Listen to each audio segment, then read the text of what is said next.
it was when I'd supported Catherine Ryan on tour somewhere. And I'm going to preface this with, this isn't me shaming anyone. I'd never experienced this before. I was quite young, and I was in the car back with her, and I got a message from someone who was an alternative shoe cleaner. And he was like, all I want to do is I want you to send me a pair of your shoes, used, and I will lick them clean for £300 and send them back. I was early 20s, living in London, fucking broke. I was like, sold! Just recorded. Go on. Just recorded a sick episode with Lauren Pattison. Class one, great. Northern working class, female. Stories just keep coming out of it. Doing a lot for female representation, isn't she? She's amazing. We chatted about her doing Sydney Opera House, and she told us a good shameful story. Times. She told us a good story about some awkward porn. We got all that to come.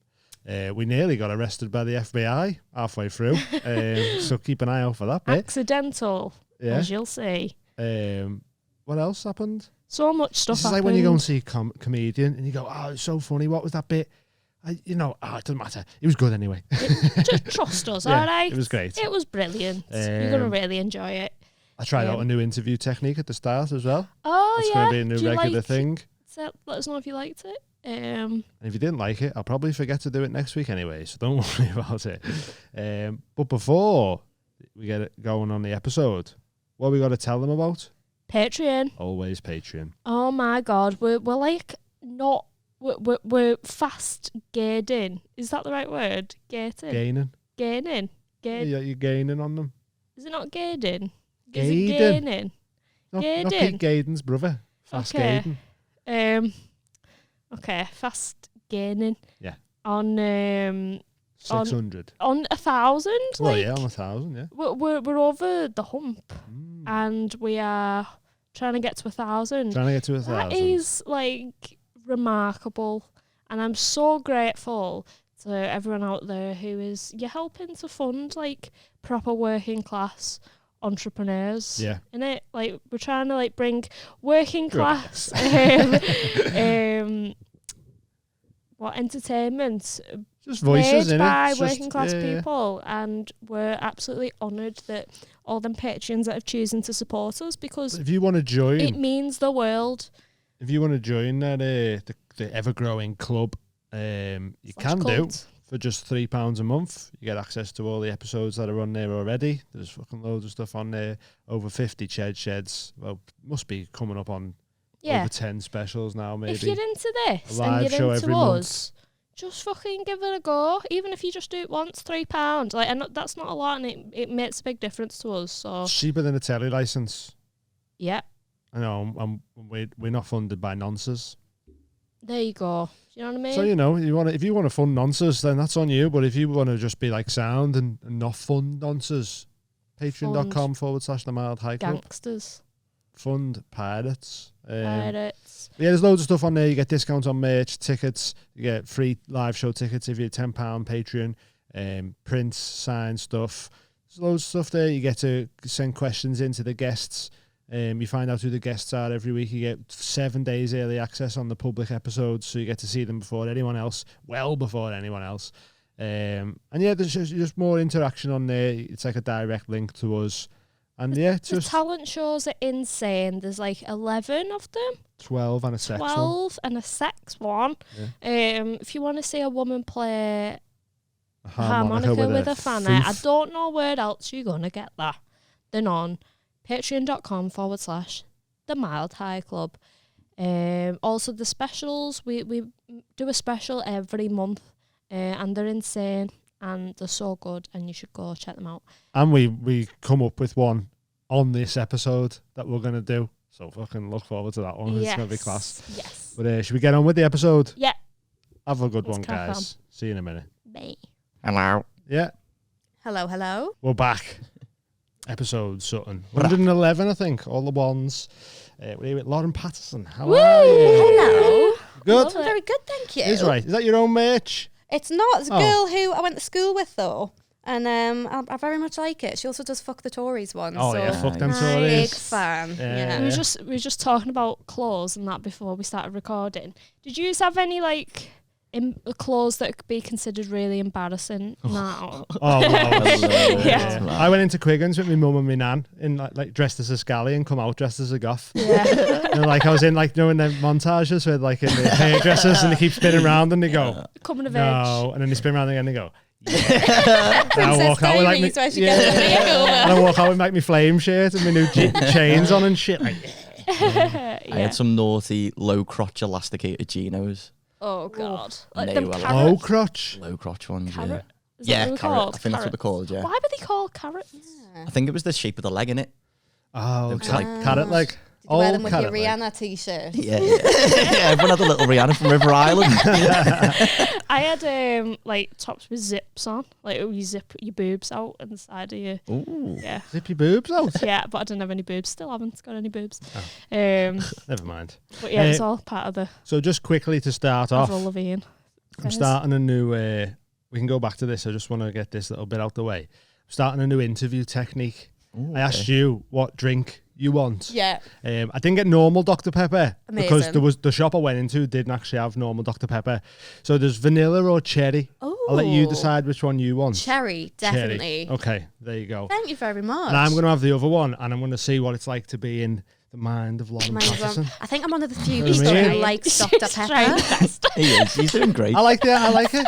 I reckon you're going to think that tastes like shit, you know. What? I like. Vanilla, So vanilla do it in like any you're doing drink's a not good. wine tasting. Yeah, I'm getting notes of Doctor. A little bit of pepper. I was thinking this is who was Dr. Pepper? Well, Like, Well, did Dr. Pepper make it? this is what I wanted to get to. Ah. Because when you asked me for a Dr. Pepper, I done a bit of research on Dr. Pepper. Say a bit of research. I went You're on so Wikipedia. professional these days, Dean. I fucking love it, man. You're just stepping the shit up, mate. We nearly got 600 patrons. Got to start putting a bit of effort in, haven't I? Start doing the research. We were saying this before that we forget that our conversations are recorded. Yeah. Because the amount of times I say I like MILFs just for a laugh on it, and the amount of mums that message me now is unbelievable. Yeah, so many people inquiring about his giant foreskin. Yeah. Like, Callum's got a so very large funny. foreskin, haven't you, Callum? yeah, everyone messages me. Proper bag for life. Yeah. Oh, fucking hell. Well, Dr. Pepper. Yeah. It was created in the 1880s Oh. Ooh, Wow. retro. by a pharmacist. Dr. Pepper Dr. himself. Pepper. I don't know why it's called Dr. Pepper. But the secret ingredients of it, this is mad. It was out before Coca-Cola. Wait, was it by not a founded year. by a man called Dr. Pepper? No? I feel like I've been lied to. Oh my god. I've just said it was made by a man Sorry. called Charles Alderton. Did you say that? I don't. I read it. I don't know if I said it, but I read it. His eyes said it. Yeah. But this is mad though. The formula for Dr. Pepper is a trade secret, and allegedly the recipe is kept in two halves in safe deposit boxes in two separate Dallas banks. Wow. That is Oh a my- quest That's I would mad, like innit? to go on. Yeah. Oh Wow. my god. So there we go. Well, you see, look. That's this is well what I'm trying to interesting. do. It was like the Big Mac sauce, weren't it? 'Cause that was a mystery for ages. Is it just red And sauce and mayonnaise with I dunno. gherkins in? But KFC. Rustlers cracked it though. Rustlers have like a Big Mac sauce in Really? there. wouldn't After, they? yeah. Did KFC. we do that? KFC spice Herbs and mix. spices. Wow. Mm. We should Oh, try yeah? and make our own secret sauce one time. Mild Sounds high sauce. naughty that. Yeah. Yeah. Should we make our own secret sauce? I'll let you two do that, yeah? I don't think I want any part of Patreon that. special. We can make our own sauce. What's in it? I'm not telling you. So we go back to. Want to go back to fashion? We don't have to. I loved like Tammy Girl, Yes. and then that closed down, and I learned early on that the things you love leave you. never get attached. There we go. Yeah. I definitely remember having that t-shirt that every like girl in the early 90s had. It was like a little cropped t-shirt and the girl was like doing like a high kick or something on it. Yeah. I'm sure that was Tammy Girl. Yeah, Tammy. Yeah. God. Is it a cartoon or something? No, Tammy Girl. Tammy. Yeah. And I remember like the girls that I used to go to school with, they'd just walk in there with a see-through plastic bag and just put stuff in it like that and just leave. He's right. I was like, wow, you can do that. That's so good. Did you used to rob when you was younger? See, I always remember, right, this is how I know that I was such a pure child until I got older. I remember being in like a shop with my parents, and it was when McDonald's were giving the Beanie Babies away Yeah. as like with the Happy Meals, but obviously I wasn't allowed to go to McDonald's like too much, and I was like, I'm never gonna get all the Beanie Babies. And we were in like a shop, and someone had left the McDonald's Beanie Baby toy, and I picked it up and took it, and I probably didn't sleep for a week. Oh. I thought that I would have been little, but when you think, well, I've stolen because I've took something for, even though it was obviously like another kid had left it, and I remember being like, I'm so happy but also so scared. Criminal, oh my God. Just keep trying to get rid of it, and it just keeps appearing back in your bedroom like, I want to get rid of it, but I love it so much. That's mad. I never used to rob because I was too scared, but I think I robbed like a can of Coke one time when we were in school, just with like part of we went for a scran, and they were like, yeah, you just help yourself with the drinks, but they never told them that we had the drinks. Do you know what I mean? I remember when we went to America when I was like quite young. We went to like a Nike outlet over there, and my cousins at the time were like still in prams. This is how long ago it was. And they had like, I think they just grabbed like basketballs on the way around, just like because everyone was like looking around the shop and that, and they just grabbed them. And we were fucking halfway down the street, and someone was like, hey, who bought these balls? And they were like, oh, I don't know. And they were like, fucking just fucking robbed basketballs out the shop by accident. I always used to rob from Claire's Accessories because my babysitter was the manager. So I just thought it was fine. And in my head, I was like, it's fine. I don't mind people robbing off big companies. And then I remember my little baby brother. Especially if it's a necessity. You know, like people robbing fucking stuff from Tesco and that. Fucking let them go, will you? Absolutely. Like a lot of the time when I was living in London, I'd be getting like the train back up to Newcastle, and there's that big Pret-a-Manger in King's Cross. Yeah. And the amount of time I would see people take food and then look at me because I'd caught them, I'd be like, I'm not a grass. No, you're stealing food. Yeah, I'm not gonna like, I'll come with you. Way. Exactly. Just look at them and go, put something in your pocket. Get two. Yeah. What were you going to say then, sorry?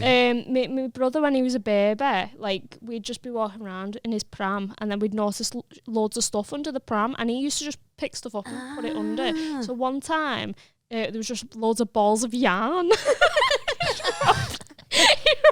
That's like kleptomaniac stuff, that when you're just like, why'd you rob that? And like, I don't even know. Just wanted it. For the thrill. And then another time was a gold bra and thong set. Oh, nice. Yeah. Which I'm now wearing. It's been kept in the family. You know? Yeah, and then that was it, I think. It's wrong, innit? You're not meant to do it. Bit scary. But I remember my mate once saying to me, we're going to Tesco, what do you want? I'll get you anything. And I thought she'd won the lottery. I was like, oh my God, cheesecake, please. Yeah. And then just put it in a bag. Yeah, and then I was like, oh. Yeah. I used to hang around with people who rob stuff like but the thing is, like, there's like a mad rule, I don't know how true it is, but where they say like, oh, if you get out the shop, they sort of can't really do anything. They can ring the police, but the police will take however long to show up, and you'll be well gone. When I worked in the supermarket during the lockdown, we got told you don't chase the shoplifters. You just very much so my mate used to like go in the co-op, and he'd just be like staring at the security guard, just grabbing stuff, just putting it down his pants, like so to the point where it was like his pants were comically filled with stuff. You know, like stuff falling out the bottom of his pants as but the security guard's like chasing him around the shop, and he was just going, wow, fucking hell. And then he'd get outside the shop and then just go, just fucking loads of stuff. But then everyone started trying to find like creative ways to rob stuff. So they'd like put stuff on the floor and wait for like the automatic doors to open and just kick it out the shop and stuff like that. And people like throwing stuff into people's hoods to try and like get them to walk out with it in the hoods and be like, oh, nice one, lad. When I used to work at Boots, I was like the youngest person who worked at Boots by like 50 years or something. I was only 18 at the time. I remember one day the security guard sticking loads of the tags to my back, you know, the security tags, but I hadn't realised. So when I left the shop, it was like, and obviously I had like mad anxiety, but didn't know I had anxiety at the time. I was just like, why do I feel mental all the time? Obviously now I know it was anxiety, so suddenly I'm stuck. The fucking alarms are going off, and I was like, the security guard's pissing himself laughing, and I was like, can I go? Like, it was horrible. Such a bully victim. I remember once I was on because I used to work in Levi's, and I was on my own on the shop floor. It was like in the evening, I was on the night shift, and loads of traveller kids come in. And they were just being dead loud and naughty and moving stuff. And I caught one of them just doing this. And I was just like, have you just put something under your top? and he went, no. And then I just stirred him out, and he went, like a magician. And I was like, get out. That's funny, that. Yeah. When I worked in a restaurant, And I'm sure they shouldn't be allowed to do this, was if someone does a dine and dash, you were susceptible to pay if it was your table. So if it was in your section of the restaurant, if they didn't pay or if they underpaid for whatever reason, you're filling in the rest. Exactly. So everybody was like super. So when people sometimes worry like, oh my God, my waiter just won't leave my table, it's probably a restaurant where that's a rule because they're just keeping a shit hot eye on you. And it was when I worked for the same company when I was in London, and this guy come in stinking a boot. And only thing, he has not been home. Like absolutely stinking a booze. Suit's proper crumpled. I was like, he has had a big night. And he comes in, he was in my section, and he got like starter, main, glass of wine, pudding. And it was one of these like overpriced like burger restaurants anyway, so everything's super spenny. So his bill must have come to like 30-40 quid or whatever just for him. So I took his bill over and he went, I can't pay for this. And I went, but yeah, the whole time in the back of my mind, I'm thinking, I will make 40 quid in tips today. And if he can't pay, I'm earning naught. And obviously most people work in hospital, you're working for the tips, aren't you? And he went, I've lost my wallet. I lost my wallet last night. I can't pay for this. And I'm stood there like, don't cry in front of all the customers. And I just went, well, why did you come here if you knew you didn't have the money? I went, you have to pay. He went, well, I've lost my wallet. So what did you expect me to do? Not eat today. I was thinking, I mean, I'm sure your house has got food in it. But if not, I don't know your circumstances. Either way, you don't. Also, like, it's not your job to feed him. It was the way he let me bring the bill over. So it wasn't even that he was just like, I've got no intentions of paying, I'm just going to dine and dash. He was fully going to wait for me to bring the bill and then be like, not my job, not my problem. What are you going to do? Never mind. And you're like, I was really panicky because this is when I lived in London as well, so I really needed the money. And I went up to my manager and I was just like, this man can't pay and I can't pay. And obviously I'm getting hysterical. And I think obviously they didn't want the customers to know that was the rule. And I was going, it's just not fair if I have to pay. Shh, you don't have to pay for his meal. You don't have to. But it's the rule that I have to. No, it's not the rule, everybody. It's not the rule. And I was Everyone so just hysterical. goes, fucking bails out the restaurant. Exactly. She doesn't have to pay for your meal. And luckily I didn't have to pay. But no, and you just think, fuck, like I wasn't paying for bloody. Maybe I would have got you a burger as a little treat because you were quite fun, but I'm not paying for bloody. You got a brownie as well. You bloody greedy cunt. Yeah. What you take balls to do that, innit? Just so go. Ballsy. I think he was definitely still pissed now. I think because knowing someone just reeks of booze, I was like, he obviously must have still been fucked. Yeah. But oh my god, it's starting to make a bit more sense now. Now that in my head it painted the picture like he had a burger and a glass of wine and that. I was like, oh, he's quite an established gentleman. But now he just sounds like proper bladdered. Definitely like city boy gone on a big night out and then just being like, right. Sure, isn't it a rule that the waitress will just get your meal if you've lost your wallet? No, sir. Some confidence that from him though, innit? It's like, what do you want me to do? Dutch confidence in it. That was the same place I worked, right? And I saw a tweet or like something on Instagram like this the other day, and I was like, oh my god, this exact same thing happened to me. One of the chefs was lovely, really, really lovely. Every time I come in, he would be like, Lauren, my favourite girl, how are you? I fucking loved work because it was only a little restaurant when I was in London, so like you got quite pally with the kitchen staff. And then other days I'd come in and he'd be like, like so moody. And I'd think, what is his problem? And then one day, 2 of them were on shift and I realised he was a twin. They both worked. And I know this sounds like one of his completely... And I saw a really similar thing on social media the other day and I was like, people are now going to think I'm making this up. It's Hot Fuzz. That's on Hot Fuzz. 2 of them. And one of them was quite like cold, quite moody. And the other one was like, you are my favourite person. And I was like, there's 2 of you. Oh my God. That's so funny. Was you calling him the same thing? I think I was, now I think about probably it. why he was moody with you. Yeah, exactly. My name's This fucking bitch Brian. never calls me by my name. Yeah. That's so funny. It's horrendous, like some of the stuff they make you do in like retail and hospitality and stuff. Like when someone came into Levi's, you had to like ask them an open-ended question. You couldn't ask them, like you couldn't even say hello. You had to be like, oh, I like this song. Yeah. Oh, fucking hate shit like that, you know. You have to do it in vans all the time. Yeah, Just leave me alone, yeah. It's so bad. It's annoying because the customers just want to be left alone. I know. And you're like, you can't let them in But without the talking to them. company wants like, to what? squeeze as many pennies out of them as possible, Yeah. and they make you do it for them. Can I I have a taste of that? Yeah, That's yeah. pepper, please. This is why I could never. I love the shop, and this is no shade to anyone who works there. These are lovely people, but I personally couldn't lush. I could, because I'm quite anxious as well. Can't do eye contact. Yep. Don't really like going up to people I don't know. It's why, like, even at gigs, I don't do crowd work. I don't compare. If I had to do a shift in Lush, I think I'd have a mental breakdown. Yeah. Lauren, can you go talk to that customer? I simply can't. No. I was there like as a Christmas temp, And like at Worst Christmas, time it's to be fucking there. horrendous. I Ruthless, think that. they hired about 100 extra people, Yeah. and people like pass out in there because it's so Really? hectic. And I remember, yeah, people do. No, they haven't- they're not passing out, they're just falling asleep because of all the lavender. Give them some bath Yeah, salts yeah. to sniff. Yeah, and I remember like I literally stood still for a minute. I was proper knackered because I had 2 jobs, and someone come out of the back and was like, "You've stood still for too long." Fuck off. Like told me off, and I was like, oh, "Okay, I'll just walk in a circle, I guess." In front of the camera. And I ended up like quitting. I told him I was quitting, and then but because it's so big and it just got lost. Yeah. Yeah. Why are you whispering? Because Lush might be listening. it's right there. Oh shit! Oh yeah, I'm sorry, I forgot it was over there. Yeah, and then like they were calling me for shifts, and I was like, I don't work here.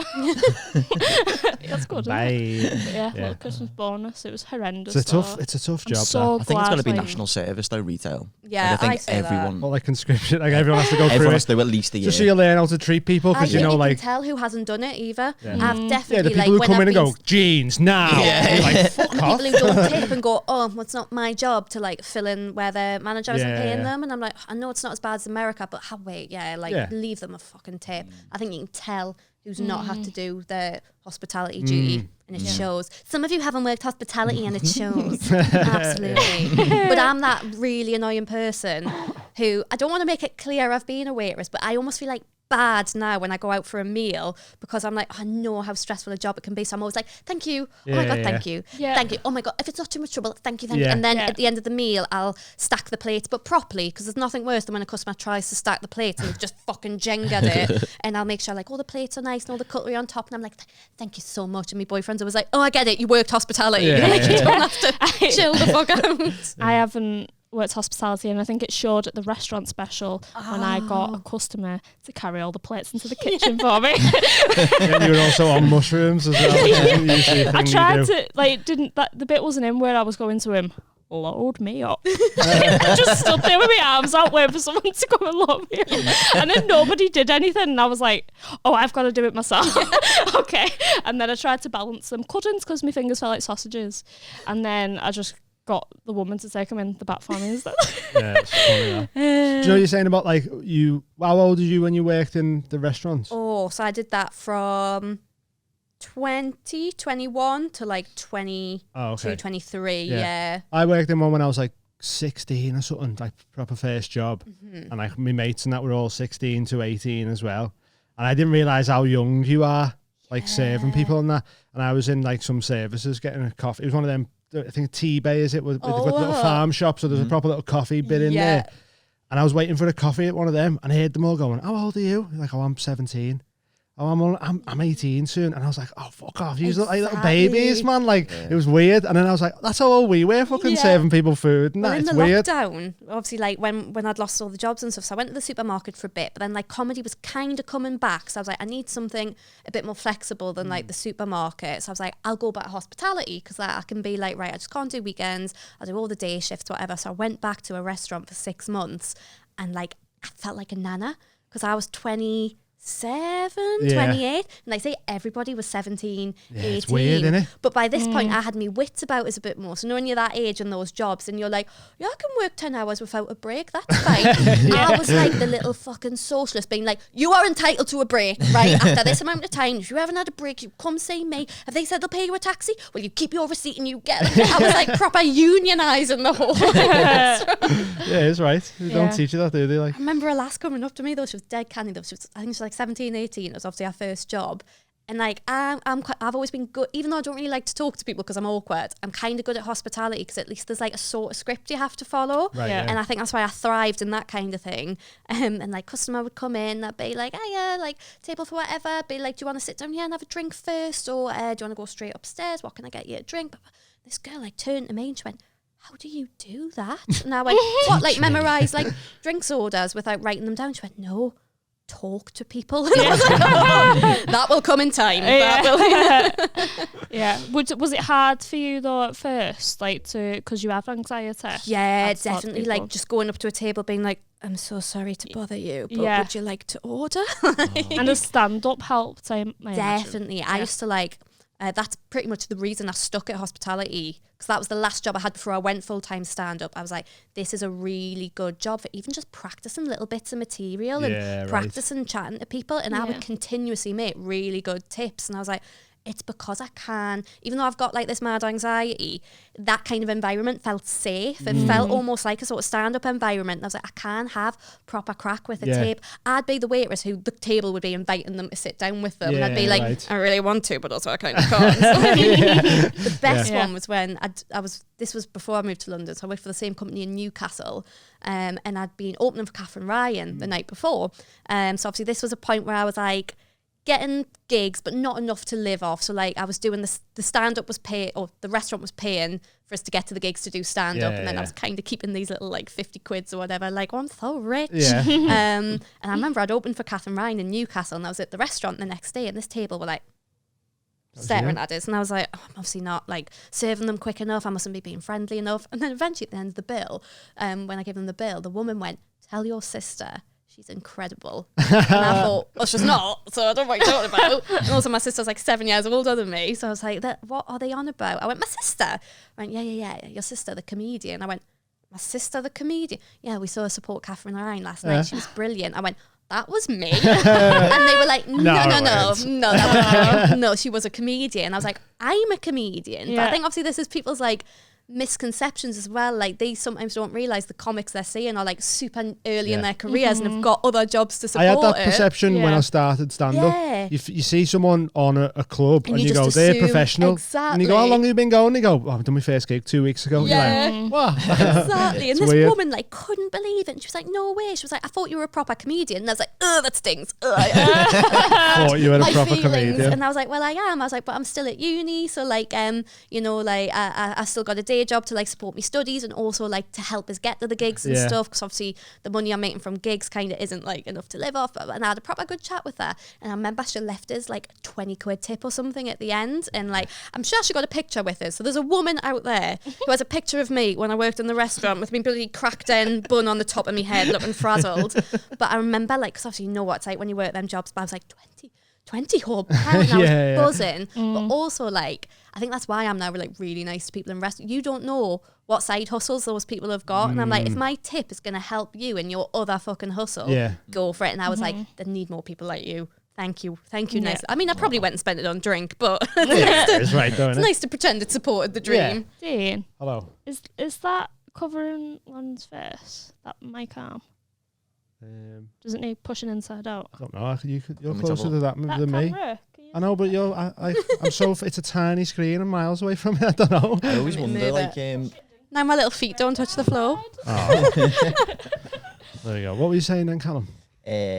When you mentioned that there's a picture of you on someone's phone, I always wonder, like, you know, when people ask you for pictures, because you never get to see the picture. Never get tagged in them, do you? You look like, I look like shit on like loads of people. And especially when you've just come off stage as well, and you're sweat, especially like the Fringe, the Edinburgh Fringe. My room this year, so I was on at 12:30 in the afternoon. Fucking love that, by the way. Like a daytime Fringe. I was like, Data, who's going to want to come see comedy in the day? But then I realised I was done for 1:30. Yeah. Yes, please. And people that come in aren't that pissed either. Exactly. Like, people are coming, like people are like fully alert and stuff. But obviously Fringe venues get hot very quickly. And for the first time, and probably since the dawn of time, Edinburgh last year was tropical. Absolutely tropical. So at the end of my show, I'm like glistening, like proper, like shiny, sweaty. People would be like, can I have a picture? And obviously, you know, you have to say yes, because I'm super, super grateful that anyone's come to see us. If you want a picture, you've paid for a ticket, of course, absolutely. But then you're aware you're just in these pictures looking like a Madame Tussauds waxwork who's just like being set on fire, like, and like, see, people hardly ever post them. And I'm like, is that because I look like trash? And you're like, oh, God. Or is it people are like, this is mine? I always say to people, like, I always go, they go, oh, can I get a picture? I go, yeah, why? And they go, I just want one. I go, yeah, but you're going to post that and everyone's going to go, who's that? Yeah.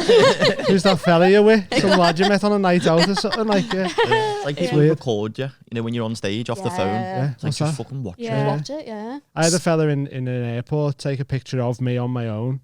He just went. Is he a fan or just? No, it was because of all my tattoos, I think. Yeah. He stopped me and was like, happens. whoa, and just took a picture of me and then went, thank you, and left. And I was like, so somewhere out there, there's a picture of me in Kuala Lumpur airport just going, What would you do if you were a meme over there?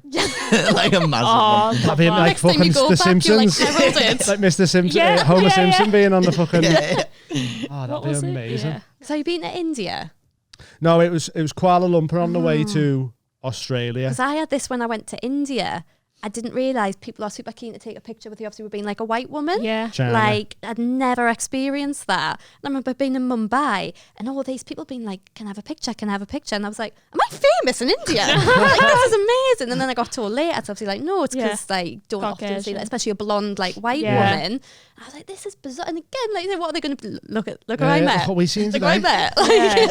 Never believe it. Mad, isn't Yeah. it? Look madder in real life. It looks different on it. It was weird in real life. Should have seen it in real life. Even whiter in real life. It's so white. Mad. So how old was you when you got into comedy? 18. 18. A little bubby. I was just having this conversation last night because I was like, I'm 30 this year. It feels mad because I'm like my 30. entire 20s have just gone. My entire adult life really has gone to stand up.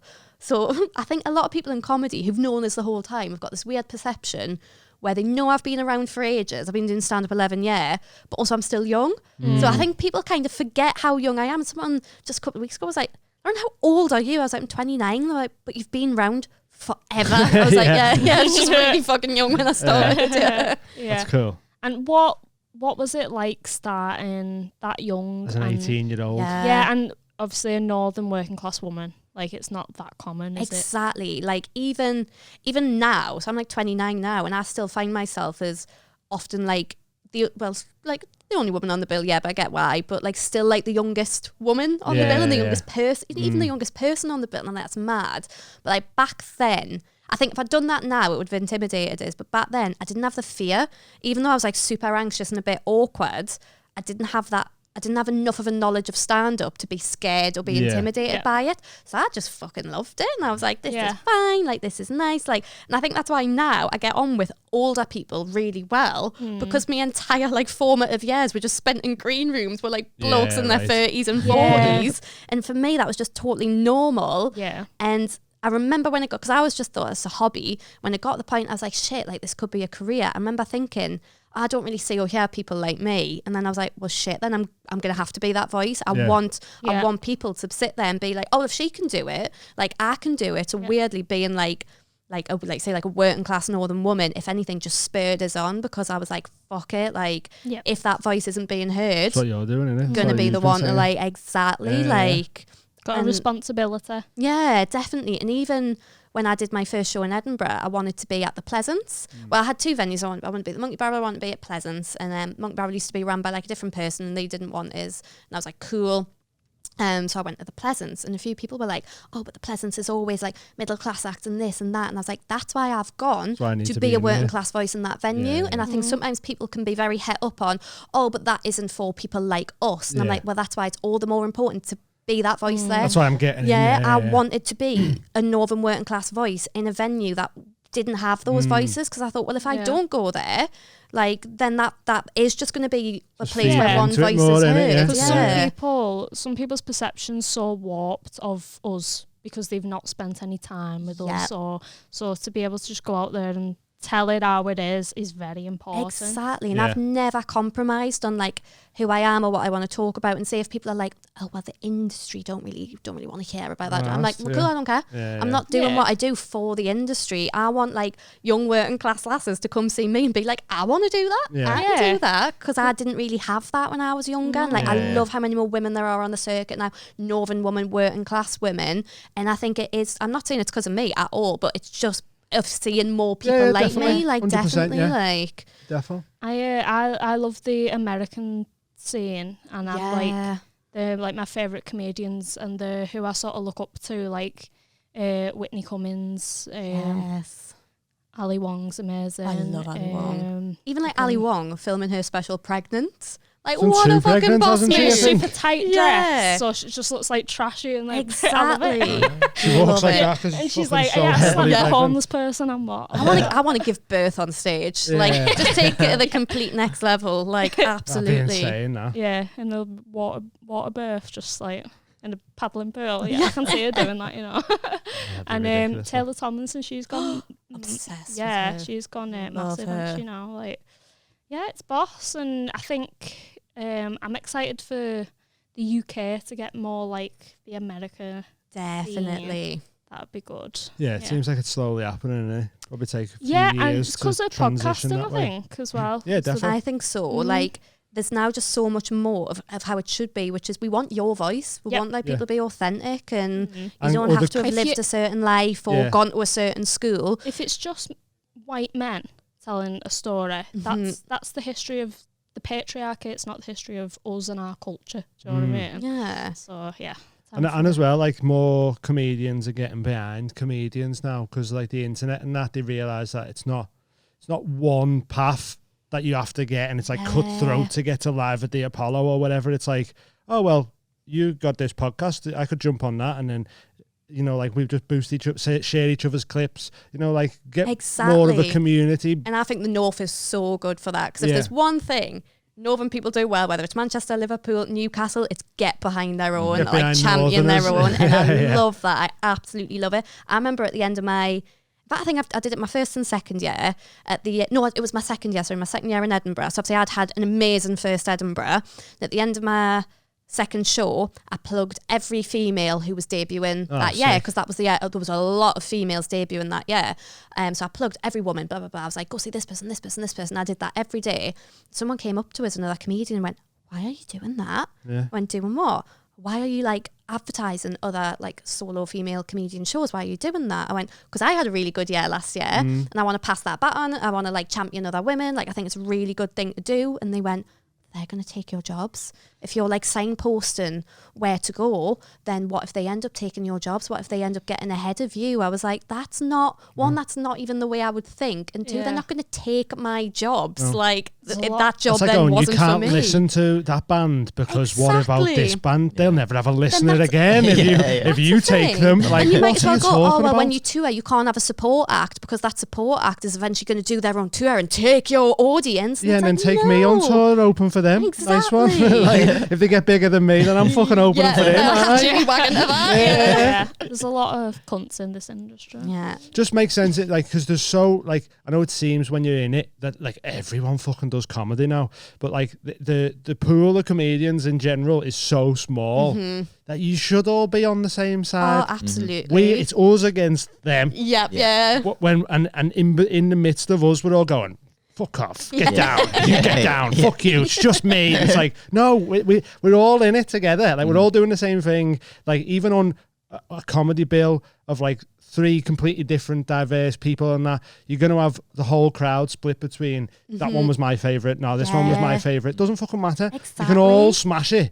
All get your own little followings off the back of And one I've gig or always whatever. said, like, I'm not stupid. I know I can't please everybody, and I think that is the best thing you can learn in comedy, and the quicker you learn it, the better. Yeah. You are never going to please. If you've got 100 people in the room, no way are all 100 of those going to like you. That doesn't mean you're a shit comic. It's Yeah. just everyone's got slightly different tastes. And the second I sort of learned that, I was like, I'm never going to please everyone. That's absolutely fine. And just focus on building the people you are going to audience. please. Yeah. Yeah, like, absolutely. There's enough people out there. Like, the fact that Mrs. Brown's Boys is so popular and it's like painfully unfunny just shows you that, like, Yeah. there's They're going to come for markets you for now. They've got a everything. big following. Oh, I'll fucking punch his wig off.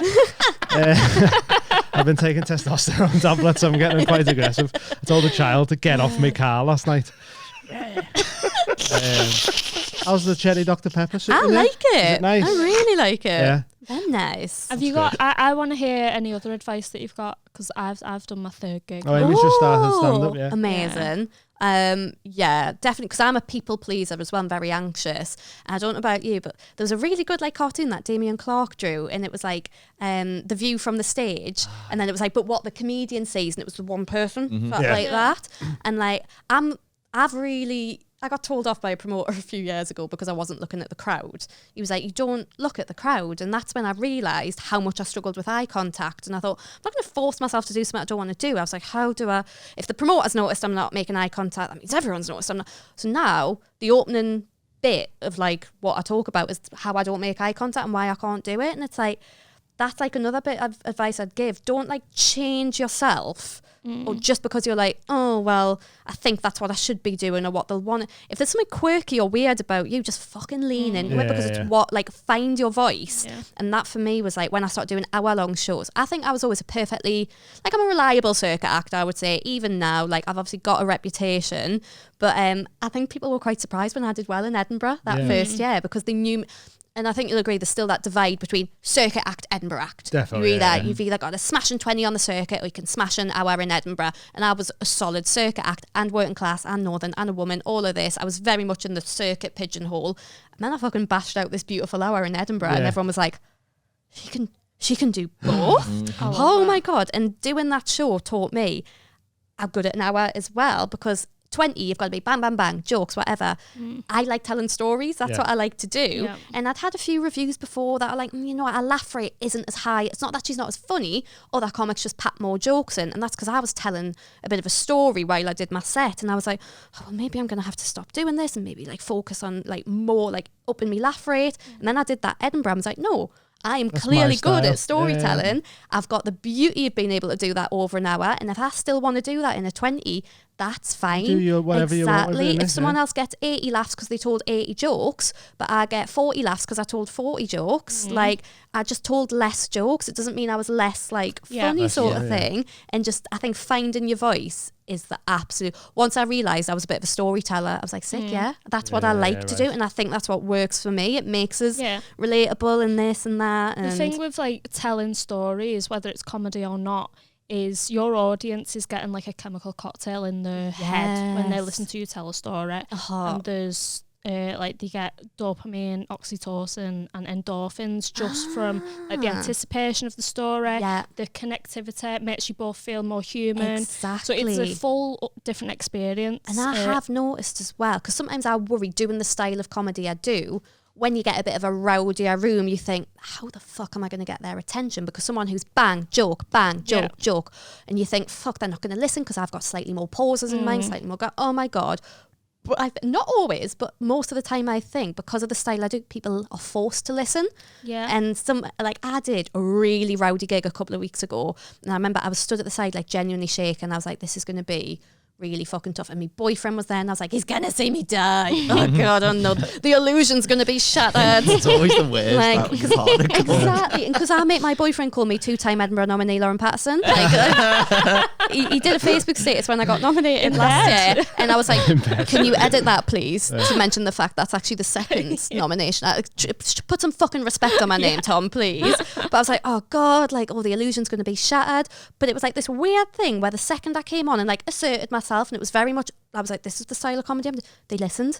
They just listened. And even he was like, it's mad. Like just the style you've got, it does almost force people to like stop and it's like a mass hypnosis. And I think I've got quite a nice voice as well. I think I've got that quite little lull. It's very cheerful and melodic because of the accent and that. Lures them in. Yeah. But yeah, find your voice, find your style. Well, the accent might help with the fact that people have to like listen in a bit more to understand it. Do you know what I mean? Definitely. If it was like, say, if you were from down south or quite middle class or whatever, and you're trying to do that same material, they hear the voice and go, fuck off. Exactly. But then you come on with like your accent and that, and you've got to listen a bit more to pick up what you're actually saying. Yeah. And then by that time, they're in the story then. When I moved to London, so I lived in London for 4 years, and I was really self-conscious about my accent because suddenly for the first time in my life, I wasn't around lots of people who sounded like me. Yeah. And I was like, do I sound stupid? And then people would make little comments, and when you think, oh, like they've just made a dig that they think I'm stupid, so they obviously think I'm uneducated. Do I sound uneducated? Yeah. Like, what does uneducated sound like? Blah, blah, blah. Yeah. And I got really paranoid about it, but then because I'm a stubborn little bitch who'd done stand up for quite a while by this point already, I just thought, I'm doubling down. I'm doubling down. If anything, I'm going to make my accent even more pronounced. I'm not fucking dilute. I know you can understand it. If you can't understand it, that's your snobbery. You all watch Ant and Dec every fucking year on Yeah. thingy. You That's know the what I'm thing. saying? Yeah. And I do voiceovers as well. And I think the second I started getting voiceovers, gave me this massive like confidence boost about my voice. And I was like, you know what? I've got a nice accent because people wouldn't be paying me to talk if they didn't think I'd had a nice Unless accent. it's like a benefits advert or something. Exactly. Well, the first couple I did get were for like cleaning products and stuff, and I was like, oh, very much sticking with a working class voice. But I did like the narration for like a show, and I got tagged in a tweet one day. Somebody being like, they tagged me in it, were like, how did she get this job? Now, bear in mind, that person had obviously had to pause the program, press obviously information or whatever to find who narrated the program. Because it's not like, you know, I'm a famous voice narrating a program, you know, like when like bloody Benedict Cumberbatch will narrate something or somewhere. Don't know why he was the first person that hit my mind. So she'd obviously then have to pause it, find my name, go on Twitter, find me on Twitter, and I thought straight away, knowing how many steps you've had to take to send this to me, I feel sorry for you. And you're boring. I feel sorry for you. You've got like not enough going on in your life to make you happy. That this is going to be the happiest part of your day. Tracking me down and telling me. And she tweeted, she said, she didn't know how I got the job. She said my voice was vile, absolutely vile. She said vile twice in the tweet, and I was like, God, what bloody 240 characters, and 2 of them have gone on vile. Yeah. Okay. Said she couldn't understand us, and I thought, well, you can. I know I've got an accent, but it's not strong enough that you, a woman born and bred in the UK, can't understand They wouldn't it. put you on an advert. Well, exactly. I felt Like, like it saying I makes wouldn't no have got sense. the job. So I have to watch the advert and go, what did she just say? Exactly. What was she She said she'd advertising have to then? put subtitles on, and straight as Fuck soon as she off. said that, right, I looked at and like, clicked on her profile, and she was from London. Oh, she's deaf. And straight away, I was like, "This is snobbery." I was like, Yeah. "This classism, isn't that's proper. This isn't that you can't. You've heard a working class regional northern voice. You have your own perceptions of what that voice is. You've decided you can't understand me. You've decided you don't like me. You just don't like this accent, which fair enough. We've all got accents. We're like, but I just knew it was drenched in classism and snobbery. So I just and then she was like, in the end, I just turned the program off. And you know what I did? Every bit of me, fibre of me being wanted to reply to her and put her in her place, and I just thought, not giving you the satisfaction. She's got more Not giving time than you. Exactly. The fact that she's gone out of her way to write that tweet means She's got plenty of time on her You'd hands. send a reply and then like have to drive to a gig. Yeah. She'd be there straight away going, fuck you. Straight away. Yeah, And you I know, just like, thought, because I'm they've got not fucking gonna- nothing better to do. Also, Exactly. when people have a go at like your voice or something, it's like, what do you want me to do? Yeah, that's what gets me. Yeah. I always I did think try it's to the change worst my laugh thing. I'm like, you once. can't change it. Can't. I was like, Exactly. Like imagine changing Try your and you voice for one person, and then all your mates being like, "Why'd you talk like that?" And like, "Oh, Susan my from natural- Susan from Wessex said that I sounded vile." So this is So this is how I talk sound now. And we're like, "Fuck off, lad." God. So we chatted a minute ago about the Dream Man. Sorry, we were just I don't know if we were done on that little bit, but have you heard the theory of like there's a face that a lot of people have seen in their dreams? No, and but it's I have all- heard, I don't know if this has already been discussed, I'm sorry, that your brain can't conjure up new faces in dreams. So every face that you appears in your dream is someone you've seen before. Yeah. Which is mad. Your brain doesn't You might have not the necessarily ability. know them. You might have just seen Yeah, you them could have, like, walking walked about. past You'll be in that them. Chinese man's dream. Oh, yeah. Exactly. Every night. Yeah, he looks at me every time he goes to sleep anyway. Like, A little kiss. The dream man. So is this like one person that comes up in everyone? yeah, so there's like a picture of him, but it's Yeah. kind of like it's obviously like a rendition of him because you can't take a Callum's picture of a getting dream one. man. It's like, so Are you getting him? Spin him people were round. seeing him appear in dreams, and then someone went to like therapy over it, like talk, because way. it kept appearing.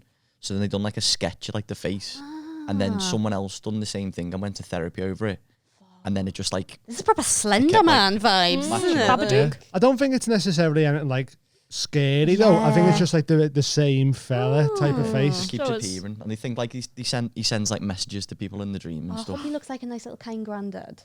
Kind of. Hairy That'll make me grandad. feel comfortable. This man here. Oh. Oh, you know what? So that's him.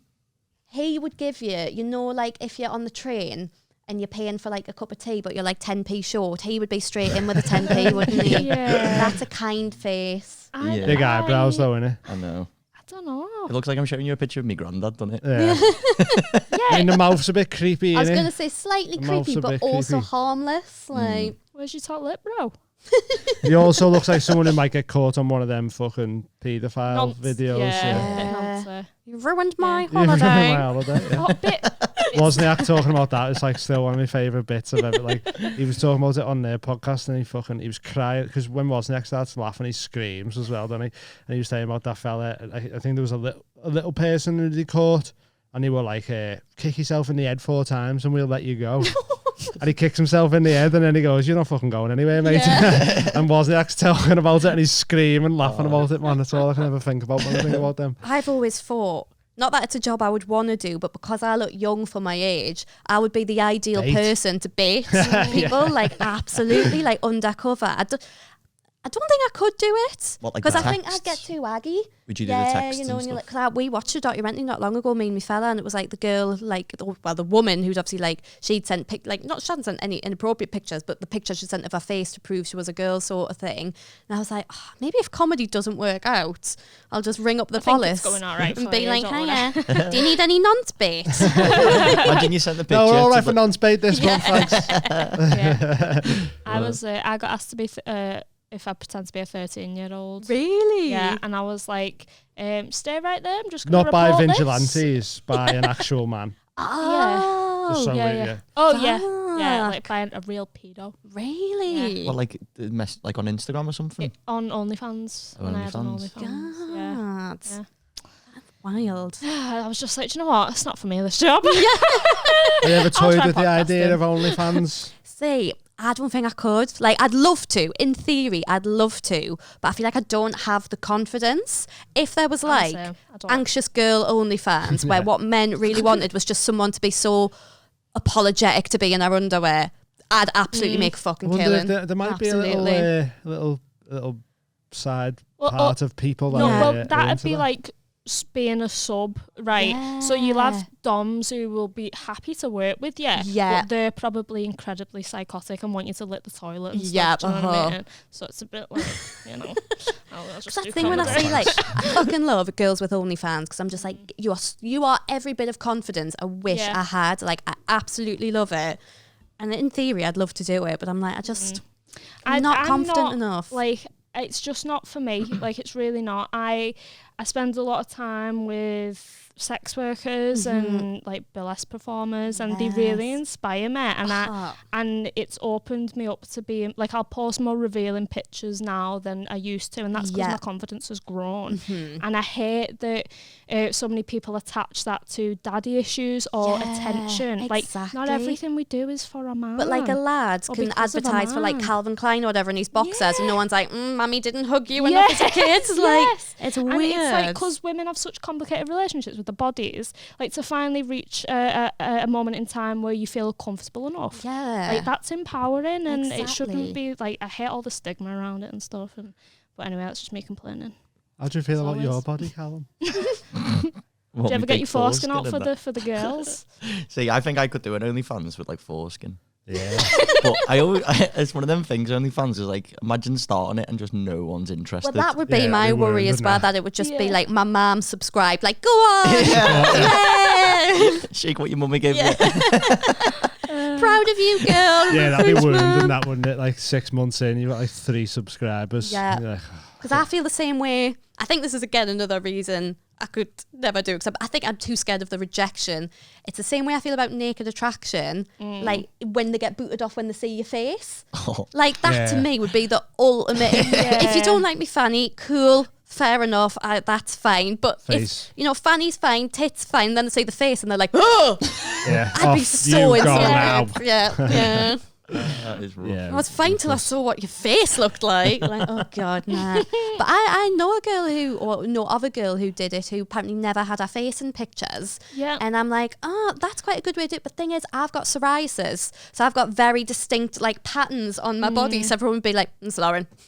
How many people do you think know your psoriasis patterns though? That is true. But the thing is, I've also got I wouldn't know. I've got a dog with anxiety. There you go. So in every naked picture there would just be like my dog's paw like on my leg or something. The dog would just be like, Mum, are you done? Are you done?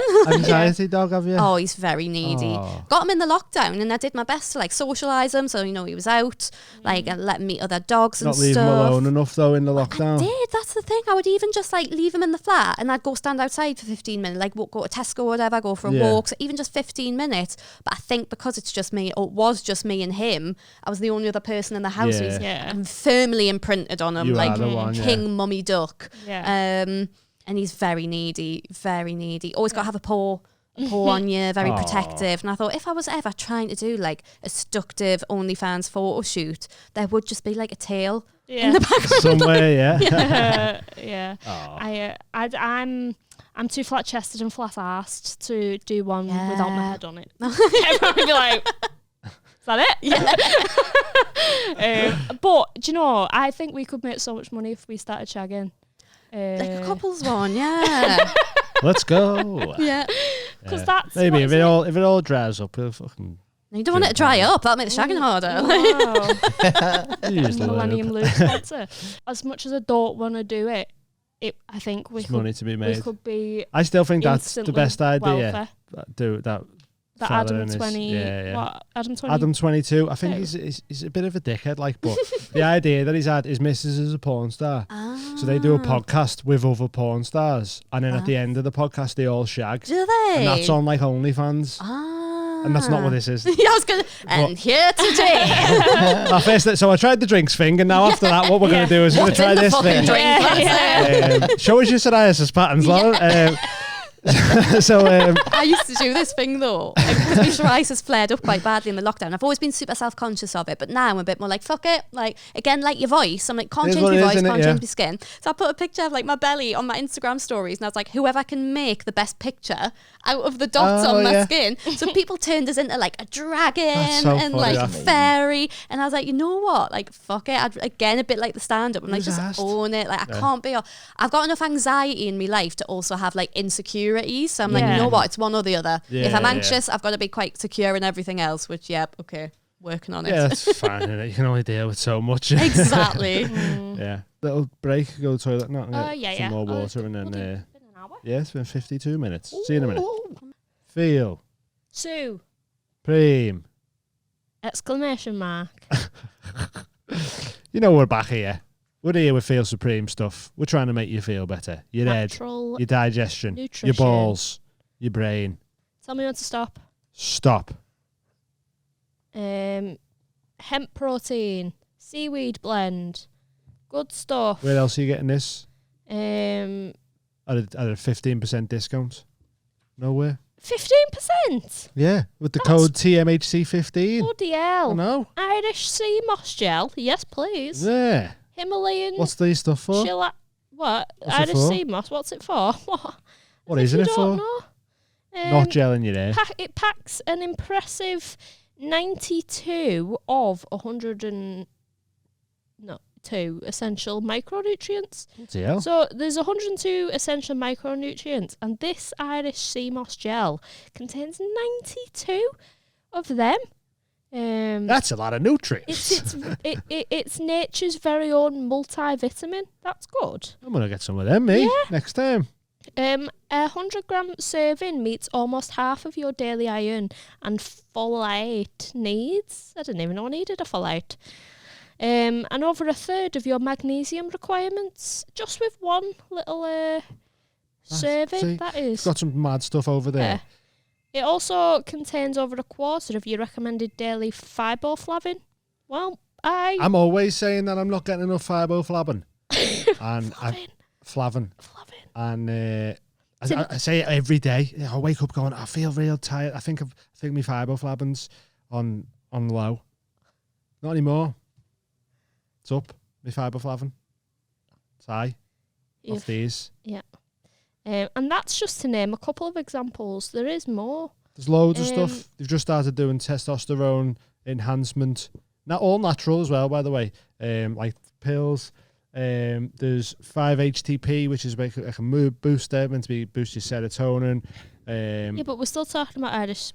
I know, but we've got We've got episodes to be watching and doing 4-minute advert. Protects cellular damage, respiratory health, potassium chloride. You want to get back to the episode? Congestion, mucus, thyroid support. I'm going to get some of them, actually. Well, yeah. And you know what you can do when you get them? Use code TMHC15, you get 15% off. Do you know what? Make yourself feel 15% more supreme by getting 15% off. Feel supreme. Genuinely. .co.uk. I've been having these 5 HTP to help with depression. They lift your mood, and they've been really good, like genuinely. Yeah. It's all real. It's all natural stuff. It's all like absorbed well into your body and stuff like that. You just gotta find what you feel like might suit you and get some of that stuff and try it out. Because honestly, like there'll be natural stuff going on in your body and that you don't even know you need. And then you start taking like these 5 HTPs and you go, oh my God, just a natural antidepressant. And then you're not putting pharmaceuticals into your body that might have adverse side effects and stuff like that, you know. It's just all natural, all comes from plants and stuff like that, mushrooms. And there's loads of mushroom stuff on there, lion's mane, turkey tail, cordyceps, all the stuff that's it's real like future of nutrition and that. Yeah. So get over there, support a local brand, have an intestinal and help us out as well. You keep supporting us. So feelsupreme.co.uk, use code TMHC15 for 15% off. Make yourself feel better. Feel supreme. Enjoy the rest of the show. Love yous. Love you. Merch. We've got merch. So much merch. What is it? comedymerch.co.uk. It'll say it on the screen what it is. Comedy merch. Go on it. We've got so many designs designed by me and Dean. Yours all truly. Different colours. Hoodies, mugs, t-shirts, crew necks, sweaters, loads of stuff. Buy some stuff. Support the podcast. Represent us when you're walking through these streets. Yes, please. You'll see some of the fantastic merch we've got in the video that's playing in between us. Over here. The merch is great. I love the merch. Can't wait for our merch to come. Rep the Bong Man. I love the Bong Man. The Bong Man's so cool. I love him. The name Johnny Bongo was already taken, so we'll have to come up with a new name for him. But Jimmy Bongo. Jimmy Bongo. Represent. I don't know what I'm saying. And you also get discount codes for this merch over on Patreon as well. So yeah. Get over on Patreon for the good stuff. Should have put that on a Patreon advert. Never mind. It's on here instead. See you on Patreon or on the merch website. See you on the streets wearing the merchandise. Is right. Get on them. Fresh Garms. comedymerch.co.uk or .com, whatever it says here. Thank you. Merch. Thanks for that. Bye. Right, we're back. Nice. Second bit. We're going to go through some questions. We've got staple questions. We've got Patreon questions. Forget our staple questions every fucking week. You know? Go with the classic. Awkward sex stories. Have you got any you want to say? Yeah. Oh, he's right. That was good. Let's go. So set the scene. Yeah. Well, I was trying to think. I can't think of any particular awkward sex stories, but I do remember, like, when something unlocks like a core memory in your head. I remember being at uni and knowing there's someone who you've kind of got your eye on, but you're like, they'll never be interested in me. And then suddenly he was, and I was like, fucking amazing. Like, oh my God, just keep, whatever you're doing, keep doing it because he seems to like you. I remember being at his house one day and was sitting in a proper like uni boy's bedroom. And he just turned to us and went, have you ever seen pterodactyl porn? And I just went, no.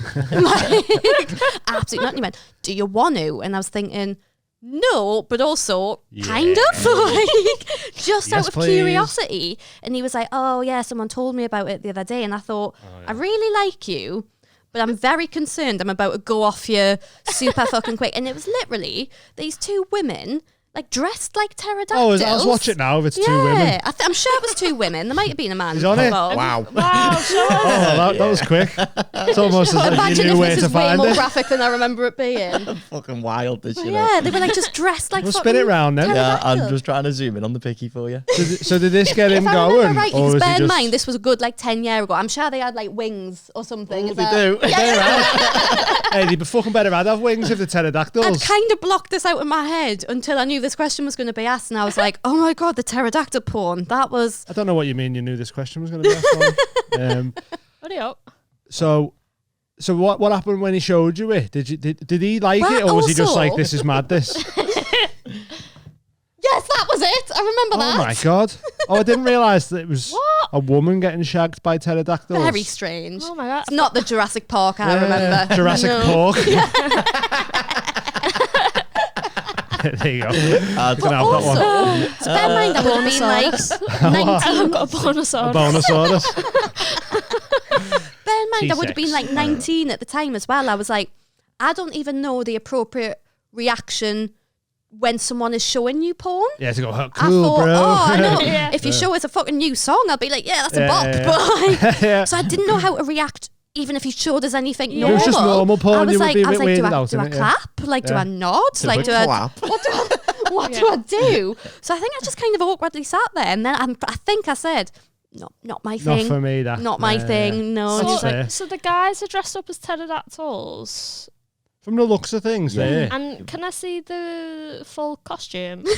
Yeah, I've accidentally clicked off and I'm stuck on a home page and I don't know how to work a MacBook. This is just very overwhelming.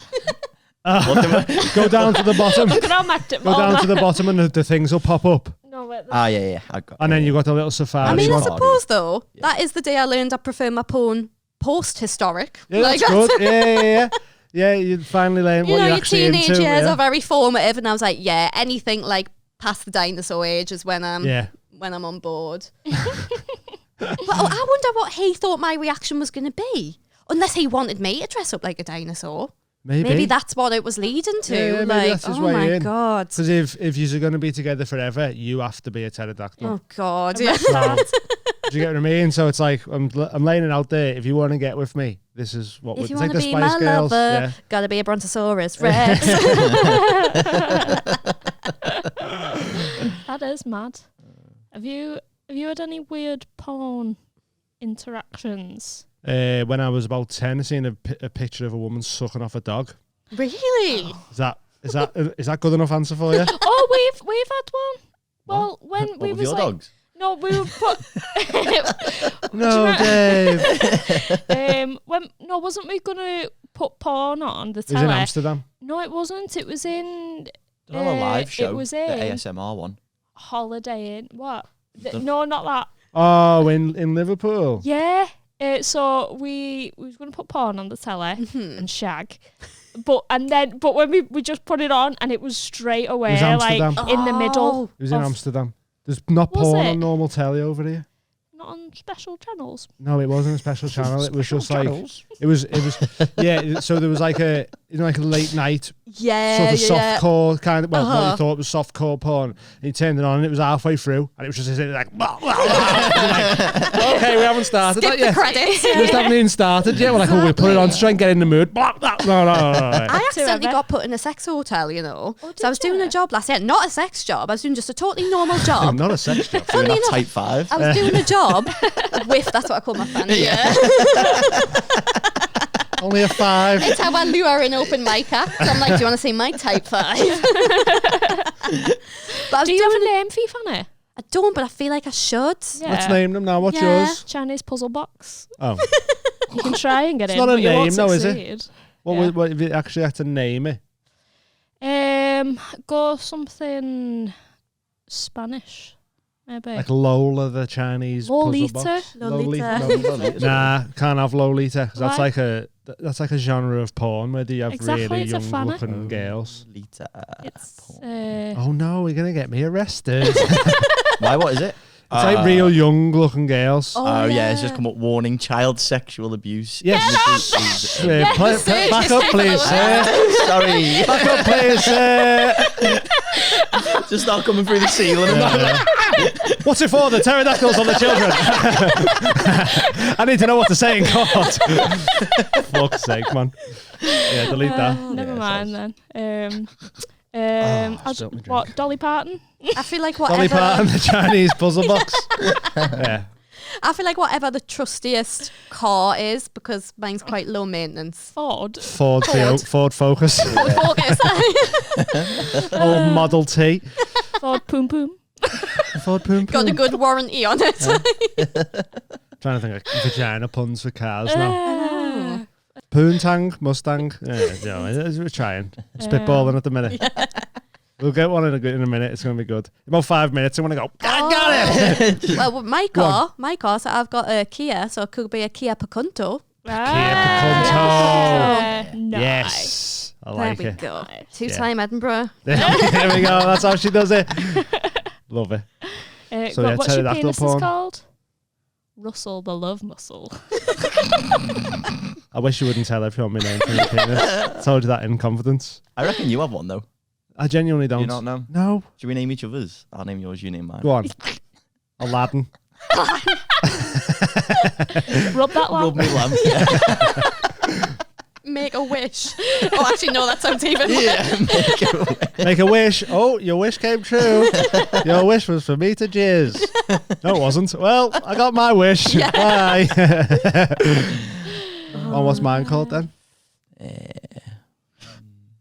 What's your middle name? Anthony. Anthony. Yeah, which is my dad's name, so maybe not. Oh yeah, name it after your dad. Yeah, no thanks. Old Tony Jr. down there. Tony Jr. It's like a little Italian mafia boss. TJ. TJ. TJ's a good one. TJ the Todger. Weejay. Yeah. The Todger, yeah. So it's called TJ. Looks that way now, doesn't it? Dolly Was it your Parton. porn names again? Wasn't it like your road or something? Oh, Yeah, I think mine was Mitzi Faircoats. Molly Nutgrove. I was going to say for Your first ages it pet was and your your first first- pet, but first I'd never name. had a pet until like 2 years ago. So for ages I was like, how do I play the game if I've not had a pet? Oh, that's why you haven't set an OnlyFans up yet, innit? 'Cause True, you're still yeah. waiting for your name. What is it now then? Mine would be quite fancy. It would be Ralph St. Cavern. Oh, that's a good one. He's a fancy boy. Okay. Do you want another question? Yeah, what's yours, sir? Mine was Shankly McDonald. All right. That's so funny. That's like the most a Irish reporter from porn the star ever, that. business. That's a reporter, that. Off from like RTN or Yeah. whatever it's called. Is it RTN? RTA. RTE. Yeah. Yeah. I we're did have outside. one called Meatball. I wish he Shankly, was what was it? first. Shankly McDonald. Shankly McDonald. Shankly McDonald. Yeah, it's so funny that. You're getting a pack of tea. The Irish Bulls real name. one. Innit? I think that's the Irish Bulls real name.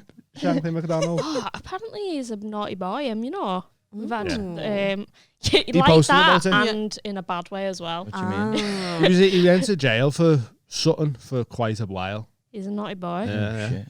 But he did mention it on the podcast and he didn't want to talk about it. I Yeah. don't know exactly what. He just went. But he posted "I'm a about bold it online. boy." Yeah, he was like, I was a bad boy. So now You he's said been like bold. found guilty of it.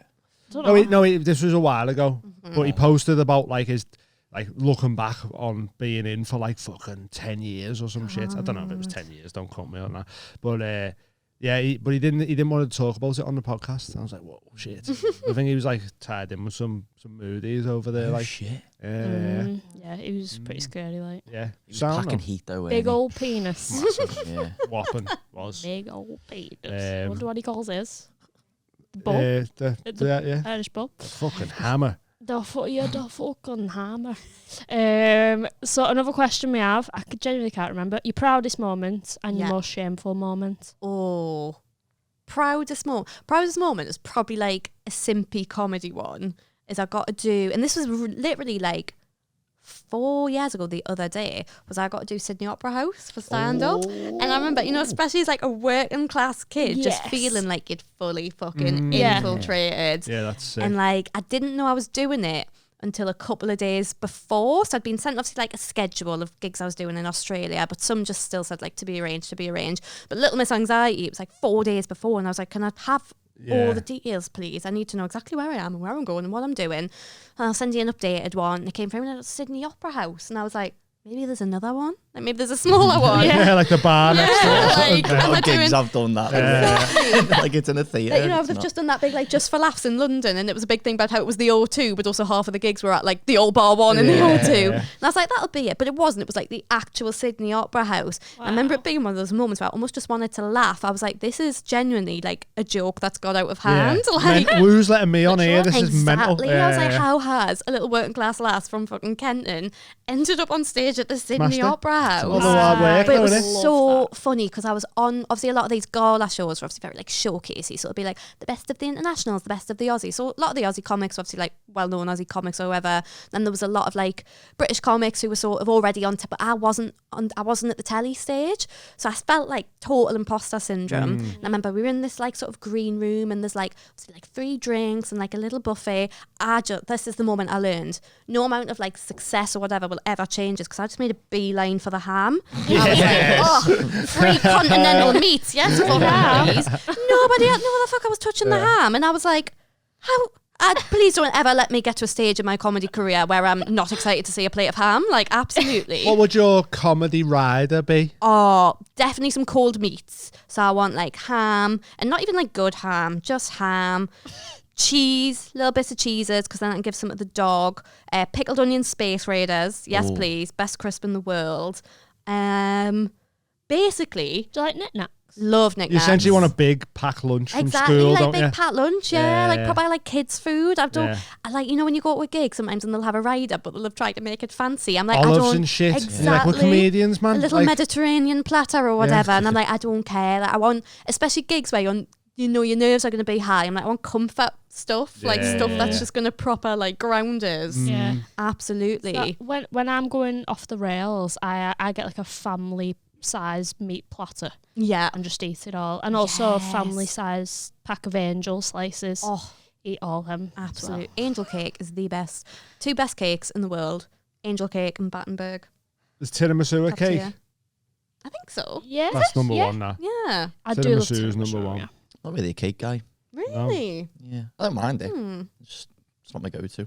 I like them caramel shortcake slice things. Millionaire Ooh. shortbread ones. Yeah, that's the It's one. sickly them though, I think. The Thorntons ones. They're like the little square Where ones. it's like shortbread, thick Oh caramel, and my then You God. can proper feel the chocolate. sugar going into your veins. Oh, Yeah, they are nice, like, but I'm that's not a sickly. shortbread woman, mate. Really? Yeah, I know that's like sinful. I used to innit, love but like chocolate fudge cake and that, but now as I got older, it gets too sickly. Like That too. scene in Matilda where Bruce Bruce, Bob Big Trotter Bruce. is proper. And I remember as a Scram, kid watching that and being like, yeah. And then when the new film came out last year, I watched it and I just thought, oh, that would proper give me like Yeah, that's a lot of indigestion. calories, that in it, yeah. have you ever so doing all these big gigs and that? Have you ever had like imposter syndrome? All the Yes, time. you said Yeah. them. Yeah, Oh, sorry. Sydney all the Opera House. time. And I think as well, because I've never been one to like say like compromise on who I am, and because I don't like the whole like, ooh, mingling, networking, I'll kiss your bum. I'm like, I've Yeah. never been like, I'm No. always nice to Shouldn't have people. to be like that, Of though. course, yeah. but I was like, I'm not gonna like lick someone's bumhole just to like try and get them, like, I want them to like me for who I Yeah. am, sort of thing. Yeah. And if they don't, cool. But I'm also Yeah. not gonna like go and like kiss someone's feet and be like, I Yeah. love what you do. And Please, like, please, if you please." don't like me, you obviously have terrible taste in human beings. Exactly. I think the accent as well does Yeah. give, because I'm very aware a lot of the people who I'll be working with, I'm like, oh, I don't sound like you. Mm. I don't sound like you. Oh God, and do I stand out? And if I stand out, does that mean Yeah, like but is hey, it you're good? there as well. Exactly. So it's like, Exactly. yeah, fuck you guys. But no one took a picture of me on stage at Sydney Opera House. They've actually, the gala's just been for like this year's a lot of people who are out there. And this is what we're saying before about comics backing each other. They're all taking pictures of each other at the side. So they've Yeah. got like this shot of them on stage. And I'm like, yeah, no one did that. I think maybe other people did it for each other. No one did it for me. So I don't have a picture of me on stage at Sydney Opera House. It's a shame. All innit? I have is a picture of me in the toilets of the Sydney Opera House, massive glass of white wine, just sitting in the toilet, like Hey. proper buzzing. Isn't that better though? Yeah, Isn't that, well that's how better. you do it though, Exactly. innit? Nothing to indicate it's even in the Sydney Opera House. But I know it's the Sydney Just Opera the look House. on your face Exactly. knows that. Yeah. I'm probably just like a really happy little kid, and I was like, oh bless you, Laura. I was obviously too intimidated to be like, can someone take a picture Yeah. somewhere that indicates where I am, sort Yeah. of thing. So I just went to the toilets and was like, Ah. Yeah. look what I've just And done. so you have to travel on your own. Is that Yeah. like, does that get like? I love it. I You think love I it? think because I'm very with the anxiety thing. I've got like a routine that I like to follow. So in a way, I find it more stressful. Like say if my boyfriend wants to come with us, I'm a bit like, well, now like I have to slightly compromise maybe on like what I do beforehand and times and all this. But if you want to leave and like he's not ready, Exactly. and you're like, I wanted to leave half an hour I've ago. got a nice little routine. I've clearly got some like undiagnosed going on up here. On an LNAR train, I have a specific seat I book every time. Every time. It used to be B13. B13 used to be my seat, and then they changed the fucking trains. And I thought I was going to cry because I was like, but I know B13. It's close to the toilet without being right next to the toilet. Yeah. It's not too far down the train. So, sometimes if your seat's like right down the middle, you're stuck in like a conga line of people. It was like the third or fourth one in. So I was like, sick, you can get sat down straight away. It was by a plug socket. It was near the luggage racks. If I had a bag, I could keep an eye. Perfect seat. And then they changed the trains, and I was like, why have you done this? You've just ruined a lifetime of work. So now, on the a lifetime of research, I'm going to say this now, and people are going to deliberately boot this seat to annoy me. H14 now on an LNR Zuma train. Yeah, that's Lauren Pattison seat. H14 every time. It's basically the same position, but they've obviously changed like the carriages and coach numbers or whatever. And like I get stressed now because say if I'm travelling on my own and that seat's available but the one next booked, I'm like, sweet, I can still get my seat. But now say if my boyfriend's like, oh, I'll come with you at that gig, but only that seat's available. I'm like, well, you're down that end of the carriage because little miss doesn't like change to her routine. But even when I went and did like all the Australian gigs and stuff, I thought I'd be terrified flying alone. But I was like, no, actually I've got like a little routine. And my fella came out to Australia with us this year, but he flew out separately and we flew back together. Oh my God, flying back with somebody on a flight that long. I was just like, no, I know I want to watch X amount of films and then I'm going to sleep and then I'm going to stay awake on the next flight so like I can like try and get over the jet lag. Yep. And he was just there the whole time, and I was like, you are really, really spoiling my routine here. Massively. Yeah, I get that. Like, you know, doing stuff on your own is just easier, innit? But like, but it must be thingy going all the time. Like I say, going over to Australia and that on your own, and that's a bit. That was great. So have you.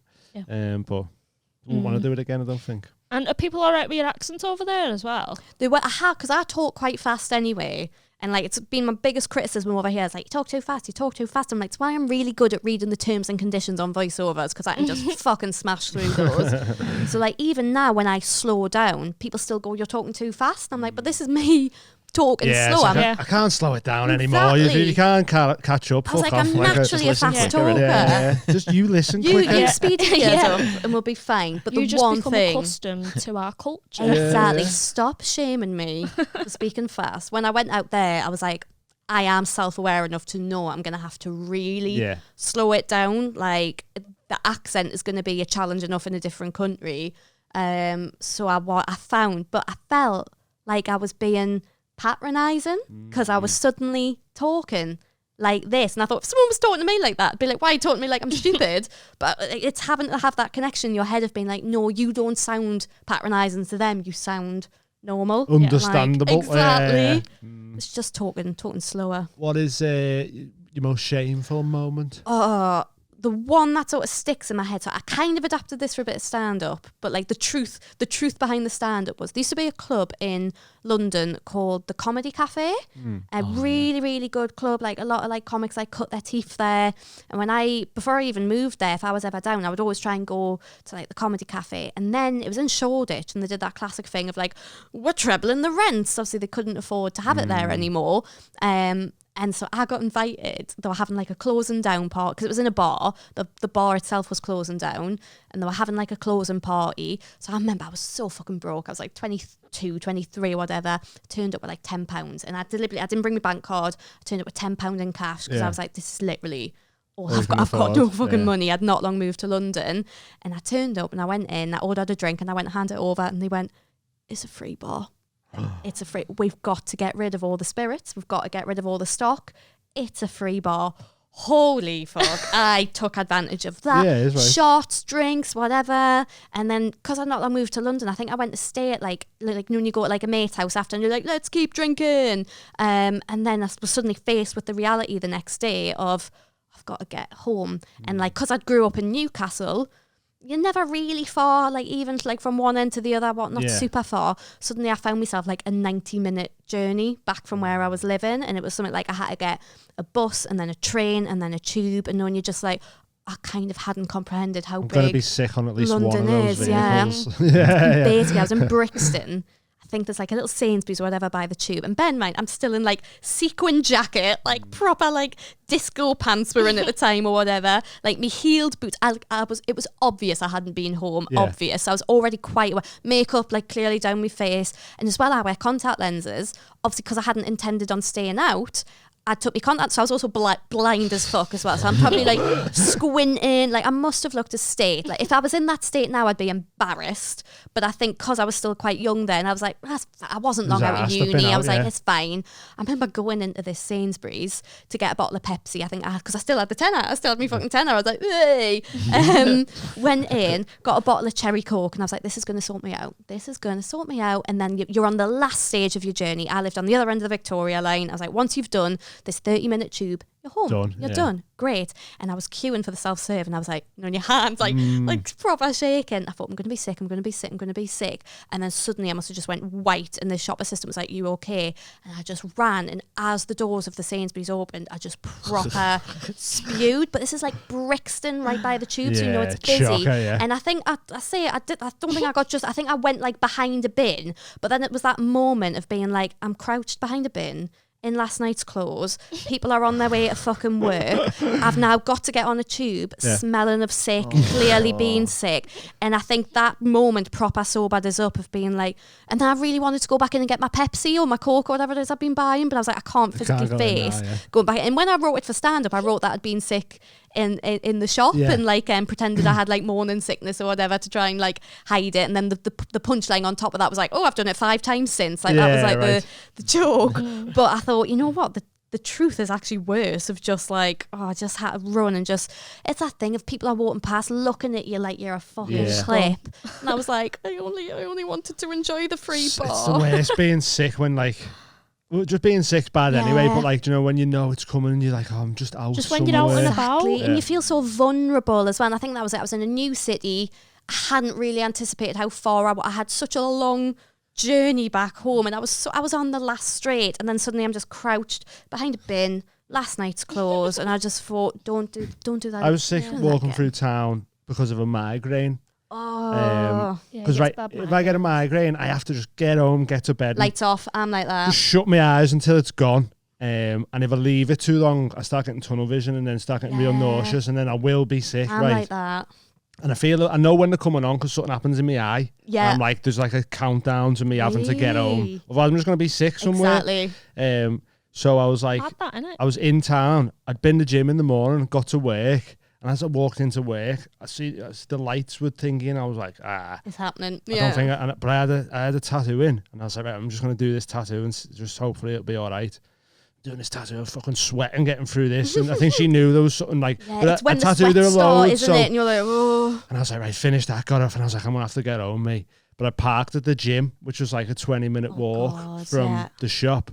So I was like, right, I'm going to walk away where I know there's places I can be sick. Yeah. Do you know what I mean? Little checkpoints. Yeah, and I was getting to them and being like, I'm going to be sick. And then something about being out in public was just wasn't letting me. So I go, right, fucking carry on going. And then I got to like just by the car, just on the dock road, just walking, and I just went, everywhere. I was just like, oh. And then I got in the car, and the only glasses, I didn't have any sunglasses in my car, but I had them 3D ones from the iMac. Yeah. And I was like, these are going to have to do. Yeah. So I put them on, right? And I started driving home from town. It's like a 20-minute drive. Zombies coming at you. Mate, it was bad. I started getting tunnel vision. So I was driving. I had to pull over for a minute, just like let my head settle. Yeah. And then I like started driving again. I got about 5 minutes away from my house, and I nearly fucking hit a man because I didn't see him. My eyes were like this. And I didn't see him here, and then I seen him there. Yeah. Do you know what I mean? And I was like, fucking hell. Where have you come from? Yeah. And I got home like eventually, but yeah, I needed them. They weren't like the blue and red ones. Yeah. They're like the IMAX black ones. Yeah. You know? I'd fucking scream if I seen you with But I needed them on though, because I needed to like get the light down and that. And I didn't know what else to do. Yeah. And I nearly hit a pedestrian. I was like bumping curbs and that because I couldn't see.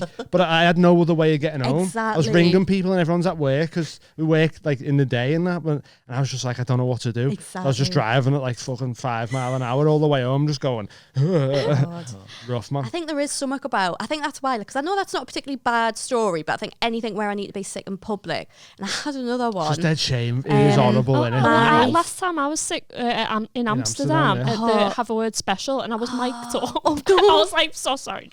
Being sick in a bag going, sorry about the audio. Like the Christmas 2019, so like the last one before bloody pandemic, I went to Paul Sinner's wedding. Which was sick. It was so much fun. Me and me mate went, and I think we had a good, say, like 2-3 bottles of Prosecco each, like very Prosecco drunk. Sorry, I'm just thinking about Paul Sinner's the aisle of his wedding being like that and him sat at the top of it.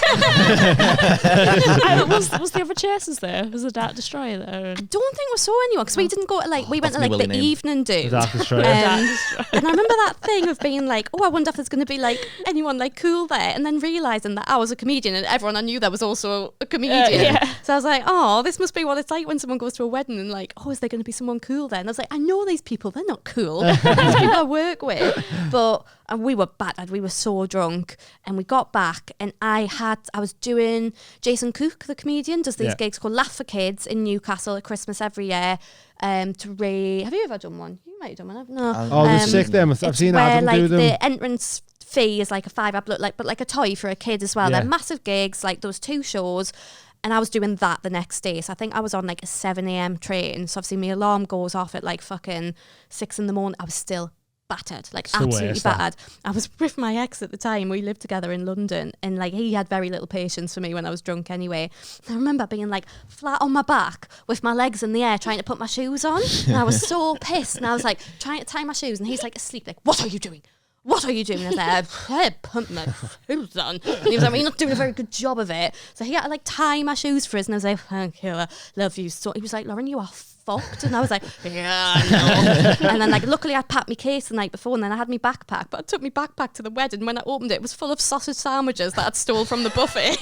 And I was like, okay. I got on knowing like I was practically shuffling to the tube station. I was like, oh, no one just walking is. I was in that stage of being drunk but also sobering up. I got on the train. I don't even know if anyone had bloody H15 next to us, but I was like, I don't care. I just curled up. I thought I'm going to have to. I must have looked a fucking clip, an absolute state. Gets to, I think I got about Darlington. I rang my mum, and my parents don't. Well, my dad drinks but doesn't get drunk. My mum's teetotal, like doesn't drink, doesn't approve of alcohol. No sympathy at all. No sympathy. So I rang my mum, and I was like, Mum. And I don't think I've ever really been drunk in front of my parents or even hungover in front of them, because I just avoid it. I went, I need you to come meet us at the station, because she was coming to the afternoon show. Yeah. What do you mean? I went, I can't do it. I can't walk. I need supervision. And she was like, what are you on about? I was like, Mum, I'm so ill. I think I'm dying. Like, oh my God. I was the most hungover I've ever. I was like, please, you have to come and meet us at the station. So I get off the train, and she wasn't there yet. So I just sat, head on like the sort of handle of my suitcase, and all I heard was, look at the clip of you. And I was like, she's here. So I left my bag with her to go and try and be sick. I must have looked rough. It's what, from Newcastle station to City Hall is maybe like 15-20 minute walk. My mum refused to walk through the town with us. She took us the back way, because I'm not being seen in public with you. I am not. You're an embarrassment, Lauren. Have you seen yourself? And I was like, yeah, I look fucking shit. So my mum walked. That's not helping. It was like that bit out of Game of Thrones, you know, where she's like, shame, shame. So my mum's dragging us like the back routes through town so nobody sees us. And I was like, Mum, I need like a chewy sweet or something, like a Starburst, like a bit of sugar. So we went into a newsagent, and I was like, I don't have any money. I don't know where my bank card is. Like, it's probably in my bag somewhere. So my mum had to pay for these Starbursts for us. I'm fucking 26 years old at the time or whatever. And she's going to the shopkeeper. Have you seen her? Have you seen her? Thinks she's big and clever. Going to someone famous's wedding, and now look at her. She's got a gig for charity now. Have you seen her? She's got a gig for charity. And I was like, I'm sure that does a lot for your mental health before a gig, exactly. And then she took us to like the stage door of the City Hall, to the bloody security guard. She's like, look at her, no sympathy. And I was an adult, but then you just think, I know I've taken the piss. I know I'm too hungover. I know I've gotten too carried away. I know I've now got to face the consequences and do a gig and do it well. On top of it, innit? But I was just so like the whole way, like, I'm sorry. Yes, I do feel deeply ashamed. I'm so sorry. So sorry. Oh well, never mind, eh? Yes. Have you got any stories just about like relevant to being a woman in stand-up? Like, have you had any horror stories, hecklers or... Weirdly, I'm going to say this now, someone's going to watch it and come and heckle us. I've never had too much trouble with hecklers. Yeah. And I think it's because we're starting so young, it almost caught people off guard. Because I'm not, even when you see, like, picture a female stand-up, I don't think you'd picture someone so young. Yeah. Like, so I think it almost like caught people on the back foot a bit of being like, oh, and because I looked a lot younger, I do think some people were like, oh, well, can't be mean to her. Yeah. Can't, no, Yeah, you she's can't only- heckle a you child. can't, she's an actual child. And then Yeah. even, I think I look a bit more my age now, but even up to like 24, 25, 26, I still looked like very early 20s. I think people wouldn't really bother. But what I did get is it was when I'd supported Catherine Ryan on tour somewhere, and I'm going to preface this with, this isn't me shaming anyone, I'd never experienced this before. I was quite young, and I was in the car back with her, and I got a message from someone who was an alternative shoe cleaner. And he was like, all I want to do is I want you to send me a pair of your shoes used, and I will lick them clean for £300 and send them back. I was early 20s living in London, fucking broke. I was like, sold. Yes, please. Of course. And I read it out to Catherine, and she was like, dude, don't even open it. Like, because if you open it, like, they know you've seen it. And she was like, what are you doing? And I was like, oh, I could really do a 300. I could really do a 300 quid. I would have had to do this gig twice to get what I could get from one pair of shoes. So I was with like my fella in London at the time.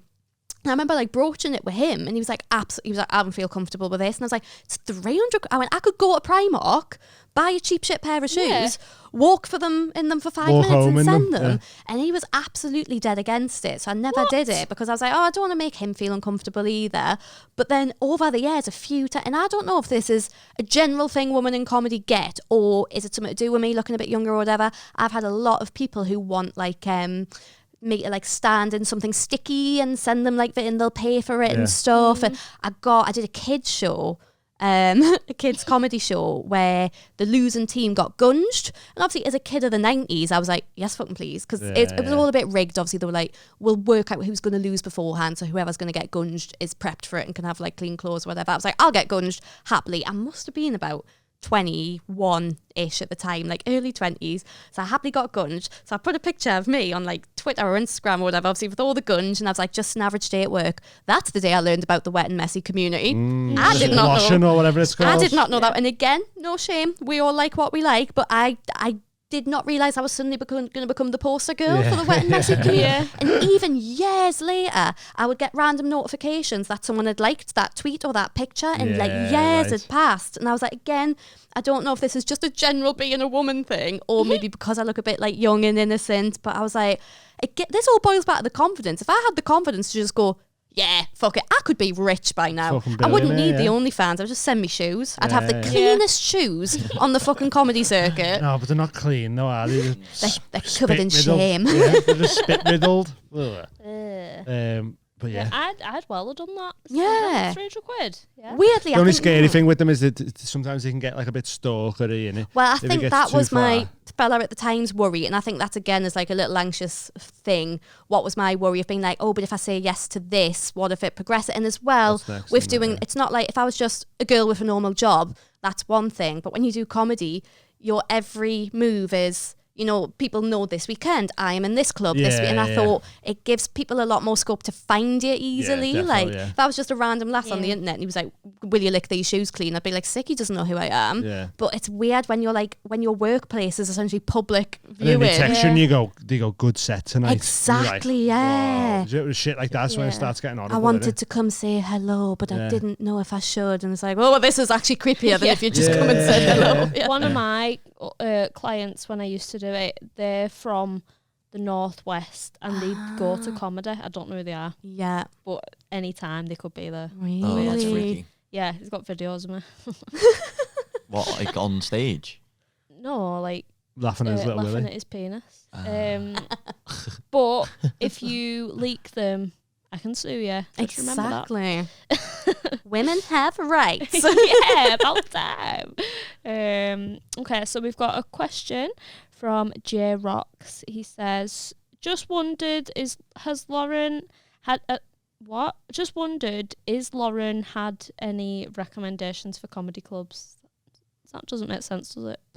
Have you got any recommendations for comedy clubs where? In the northeast or regular gigs she knows of, like Kai's. Is this to like watch or to go? I think, yeah. The Stand, definitely. So like the Stand on a Wednesday, do their like, this is why I love starting comedy in the Northeast. I'm there soon. Are you for Red Raw? In June. Oh, it's sick. It's so good. So like, you know how normally at like a new act night or whatever, you'll be lucky to gig to like a few people. Yeah. Red Raw, which is our like beginners, new act, new material night, it sells out. So it's got like 280 people there. It's really popular with students because it's cheap. So you know you've got good people there because they're up for a laugh. They're out for a nice time. That's a really good... That's when my boyfriend saw me gig for the first time. Yeah. So my boyfriend saw me at headliner Red Raw, which I fucking smashed, which I was very pleased about. And then fast forward 3 months and he came up on my Hinge and he had that he liked like James Acaster in his profile, and I was like, sick, he likes his comedy, I'm going to match with this guy. And I never let on that I did stand-up, because I think when you're on the dating apps as a comic, if you've got any hint that you do stand-up, they can just go look you up and form their own opinions on you. And I was like, I'd prefer people get to know me for me. And then, you know, all that stuff can come. And then as well, you know, they're not just after you because they think comedy's this cool thing. So yeah, I matched with them. Oh my God. I was like, this kid is funny. Like, I like him. It's absolutely amazing. Got texted and I was like, I really fucking like this lad. This is like, his humour is on point. And normally, like, I just don't find men very funny. No, but like, you know, lads on the dating apps, you can tell they're trying to be funny. Yeah. Because humour is obviously such a tool to use in flirting. But as a professional comedian, it's obvious when people are trying. It gives us the ick a bit. I was like, oh, just be yourself. He was so funny. I hadn't let on anything about the comedy. And then I said I worked in comedy, but like behind the scenes. And I said I'd gone and worked at the Aussie Comedy Festivals. And he was like, I've been to Australia. Where have you been? He sent me some pictures. He hadn't cropped his Instagram handle out. And I was like, fucking rookie mistake. Imagine if he had a picture of you at Sydney Opera House. I went on his Instagram and it said follow back. I was like, oh, so he already follows me, so he knows who I am. This is why this kid's being funny, because he knows he's talking to a professional comic, and he's like, fuck, I've got to up my game. And I wasn't sure how to play it, and I spoke about it to my friend. She was like, how do you know he's following you? I went, it said follow back. He's obviously already following us. I went, I've scrolled through, I've seen he's liked a couple of pictures. How do I play it? What do I do? And then I looked and he'd unfollowed us. I was like, oh, he's realised what he's done. Yeah. So I went on the date with him and I just thought, it's coming out of your mouth. You're going to fucking, at the end of the day, I haven't technically lied to you. If you know who I am, it's up to you to say it. And I just baited him. So I started dropping bigger and bigger names. Oh, I've worked with that person. The more people he mentioned, oh yeah, I've worked with that person. I thought, I'm just going to breadcrumb it out of him. And eventually he just went, I don't think you just work behind the scenes in comedy. I don't think I'm sat in front of who I think I'm sat in front of. And I went, Tom, I know that you know exactly who you're sat in front of. And he was like, oh my God. He was like, I saw you at Red Raw a few months ago, thought you were funny, thought you were fit, followed you. He was like, didn't think I would ever end up on a date with you. And he was like, have I played it right or should I have let on sooner? And I was like, no, you played it right. I was like, because if you'd said, oh, I've seen you do stand-up, probably would have felt awkward and stopped talking. Yeah. But good advice. And go see Red Raw and you might get a girlfriend out of it. Or you might see me. Lie to your new partners. Exactly. Yeah. Never stop. That's really good. And then we've got this thing called Felt Now in Newcastle, which we kind of started as like, you'll have this obviously, but like being like Northwest as well. People in London don't really have to travel for a gig. They can make a living, just never leaving London. But if you live anywhere else, you've got to fucking travel. So they set up this thing in Newcastle, this bunch of comics called Felt Now, and it was just about making more gigs in Newcastle. So like, obviously, like if you want to make a living out of it, you still have to travel. But just so there was more work and more money in the Northeast for Northeast comics. If you go on their website, they hold like a bunch of gigs in all different places around Newcastle that wouldn't usually have had like a gig sort of thing. So that's really sick. And then I don't know if he is still doing them, but Kai's Punch Drunk ones were fucking class. Like. Yeah, they were boss. I don't know if he's still running them or not. Yeah, I think I'm sure him and his brother do them. Yeah, I think they did one not long ago. I don't know if it was like a one-off, but they are very good gigs. But yes, they would be like my 3 in Newcastle that are like... Yeah, there you go, standing. Felt Nout. Felt Nout, yeah. Felt Nout. Would she ever do any of your live shows? Thank you, Sarah. And if so, would she bring the main star to the show, her boss dog? The dog. She's absolutely smashing it. Everyone loves my dog. What? I get so many comments about my... Like, I'll turn up to gigs and people are like, is the dog there? And I'm like, no. And they're like, for fuck's sake. What breed? He's half Jack Russell, half poodle. He's a little jackapoo. Aww. It's called Ralph, so that we can be Ralph Lauren. Oh. So Love it. Ralph Lauren, so dream team. Yeah, matching little denim jacket. I love them. And I love bringing... I normally, like... bring them to as many gigs as I can, And he loves being there because he loves the attention. Yeah. Really, really good. But I did do, when he was quite a puppy, I brought him to one gig and I'm on stage and all he could hear was, oh, in the green room. And I was like, do you mind if I just bring him on stage? And everyone was like, get the dog. Oh, that's Get bad. the dog. So you brought him on So stage? he just came and sat and looked at us on stage like, His little Oh, we paw. should do that. We should do it with Dolly and Dave. I've got a little picture framed in my flat and it's me doing a preview last summer. And Ralph's on stage with us and he's just lying, looking up at us like proper proud. And I was like, oh, bless him. That's so cute. We should have you should do a mild high dog, like a Crufts. Yeah. Ooh, that'll be fun. And I'll bring That Ralph. will be fun. Yeah, but only, your dog's only allowed to come. It can't be a talented dog.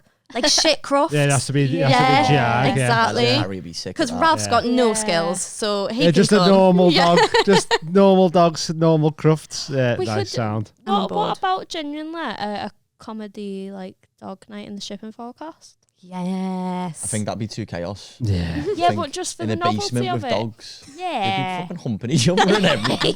That's funny Showing the though. type 5 off. Comedy. Yeah, if you marketed it as like, it might be a bit crazy because it's just full of dogs. It might be Yeah. Do fun. it. We'll do it one Jay time. Allen will get battered by dogs. Yeah, we'll, just, I'm we'll keep taping ham to his back. They do like That mother and Crufts baby idea. gigs, don't they? They do gigs for like mums who can bring their babies. Do they? The Crufts idea is amazing. I'm so on board Brennan's for got a that. dog. Like, just get all comics Yeah. who've got dogs. I'll bring my dog. Yeah. I think So everyone's got dogs, on haven't they, really? Yeah. Yeah. Oh, we'll do Loads a of people we'll have got do something with dogs. But And we could do it in Kai's fucking... Yeah. Oh my oh god. Dog Yeah. God. I'm so To on board. Glasgow. Go now. Go the Dug and Bone. and Miles High fucking- shit Crufts. Yeah. We're having that. Yeah, thank you. If you're ever down when we're doing one of our talent shows as well and you want to come on, Absolutely. that'd be good. So we do them every month. And Lovely. people do all sorts of things, don't they? Crazy. Crazy Yeah. things. It's because I can drive now, so that gives me more freedom. Ooh. Can't drive. It took me a year to learn to drive. And then my driving instructor was like ex-army. I feel like every driving instructor is ex-army. I don't know what it Mine is. wasn't. Mine No. Because I had a refresher lesson the other day and he was ex-army and I was like, why are you all coming into driving instructors? But when I started learning was when everything was kicking off in Ukraine, and he said he was from like over that way and he was like, I know I could be called back to fight. And I was like, oh, does that scare you? And he just went, I spend 4 hours a week in a car with you. Nothing can scare me anymore. And I was like, if my driving is worse than Putin, that's when you know, that's when you know you need to fucking up your Yeah. game a bit. Like, oh God. That's hilarious, that. Just speaking of the talent show, do you have any hidden talents? If I do, they're very hidden. Yeah. Because I was just saying this to my fella the other day. I was like, there must be something I'm good at that I don't know I'm good You at. haven't unlocked it Like, yet. I can't wait to find like what I'm secretly good at. Yeah. You have to let us know when you Play any found it. instruments or anything? Nah, no instrument. People always say I look like I can sing. Can't sing for shit. Cannot sing for shit. What does that mean, though? Yeah. You look like you can sing. And I was like, I don't know, again, it's because I've got the nice, like, speaking voice. So people are like, oh, I bet she's got a lovely sing. No. Yeah, Give that us doesn't- a song. that doesn't work. Give us a song, Loss. Did you not see me what I did one on my Instagram stories last night about being in a hotel with no window, and I was like, staying in a hotel with no window, don't know which way I'm gonna go, and I sat and like Original. recorded this daft little song, and as I posted it, I was like, this is what being a comedian does to you, Yeah. because I've just got no social interaction. I'm in a hotel with no window, and I'm just like, well, why don't I just go sing a song on Instagram? Like That's what everyone does. that's what normal 29-year-old girls do, isn't it? Funny, that. This is why I've got loads of friends. Any more? So Worthma says, how's the driving going? So Oh yeah, Passed? Very scared of driving. Any minors, majors? So Oh, I, you can't pass I with a major, failed my can you? first one with 3 majors. I overtook a tractor wrong. I did something else wrong. How'd you do it wrong? Apparently I didn't give it Backwards. enough space, and I was like, it's a fucking tractor, how much space does it need? But then I passed second time. So I was but I didn't tell anyone I was redoing it. I told my Yeah. boyfriend, but I was like, I went, if I can get 1 major, yeah, it's still a fail, but it's progress. So I went in I'm probably the only person who's gone into a driving test thinking, if I can just get 1 major, we're improving. But I passed that one. I only had 3 minors. So I Right. did better there. But yeah, I found it very stressful. yeah. And my like toxic trait is I get very grumpy very easily. So I feel like I'm quite a chill, reasonable person. But I think it's from being a perfectionist as a kid and a high achiever as a kid. Like school came very easy to us, like studies came very easy. I then did a drama degree, so that wasn't hard. Anytime as an adult I can't do something because I've never really struggled before. I'm the kind of person where things came quite naturally. Just go into brat mode, full brat mode, really. And I feel sorry for my driving instructor because I must have been really difficult to teach, because the second I couldn't do something I'd just be like, well, that's it then, that's it. I guess I'll just stop. Lauren, we're in the middle of the A1, well, I guess we'll just stop. No, I guess we're all dead now. I just go into a little brat, and I wish, like, if I have a kid, I'm going to encourage them to fail more, because I feel like as a kid I was always like, oh, but you have to do well, you have to be the best, blah blah blah. That's blah, what blah. they say about like participation trophies and everyone. There's no winner at this competition, and everyone gets a little trophy and all that. And it's like, yeah, that's nice, but it doesn't teach the right things of like, oh, I wasn't as good there, and I need to learn how to do that. So maybe next time I win. That's and the like thing. Just more of like a healthy competitive nature. Definitely, and especially because like obviously when you're younger, everything's about like academic, isn't it? Being academic, and I was academic, so I'd never there was things I found harder than others, but on the whole I'd never really struggled to understand anything. So then suddenly I get to adulthood, and even like when I was at uni, well, especially like my masters, when things got a bit harder, even though it was hard drama, anytime I couldn't do something, my just instinct was just to feel upset, feel embarrassed, and then just all that came out was like bratty behaviour. So I think that's why it took me so, and I apologise to George, my driving instructor, who's gone back to the Ukraine, who had to deal with brat mode, Lauren, quite a lot. That was one of our other stable questions for your toxic trait. We also asked you saving grace, but just the end of this question is, has she been over a humpback bridge yet that makes your belly go woo? Haven't, but I had for the first time the other day. Is it called a blind summit or something? Yeah, I went, so I'm like, my boyfriend's trying to direct us in these like country lanes, like to his parents' house, and I was like, I can't, there's nothing on the other side. He was like, no, it's called a blind summit, and that I liked that. That was fun. I was like, woohoo! The willy wobble. A willy wobble. The sign says hidden dip, doesn't it? Yeah. Ooh. I love it, mate. Little barbecue. It's like when you jump in a lift, isn't it? And you're like, belly goes. I do like that. And then we just got one of Jane Pickering says, please ask Lauren if she knows Sam Fender. I loved her set at Hot Water last night, by the way. I don't know him, but Shout I am going to see him at St James's Park in Who's Sam Fender? June. Singer? The singer, Is he from Newcastle, is he? He's from Shields, quite near Newcastle. But my mum and stepdad live in Shields. Do they? I left my notebook there last week and I'm gutted. I like Shields. They're mailing it back to me though. They're mailing it back to me, but I was like, it's just a horrible thing to lose, innit? Like you fucking all your thoughts. I did that. Horrible, I don't know. And especially if it's like an early days notebook and you're like, those are early thoughts that haven't been filtered yet. Yeah.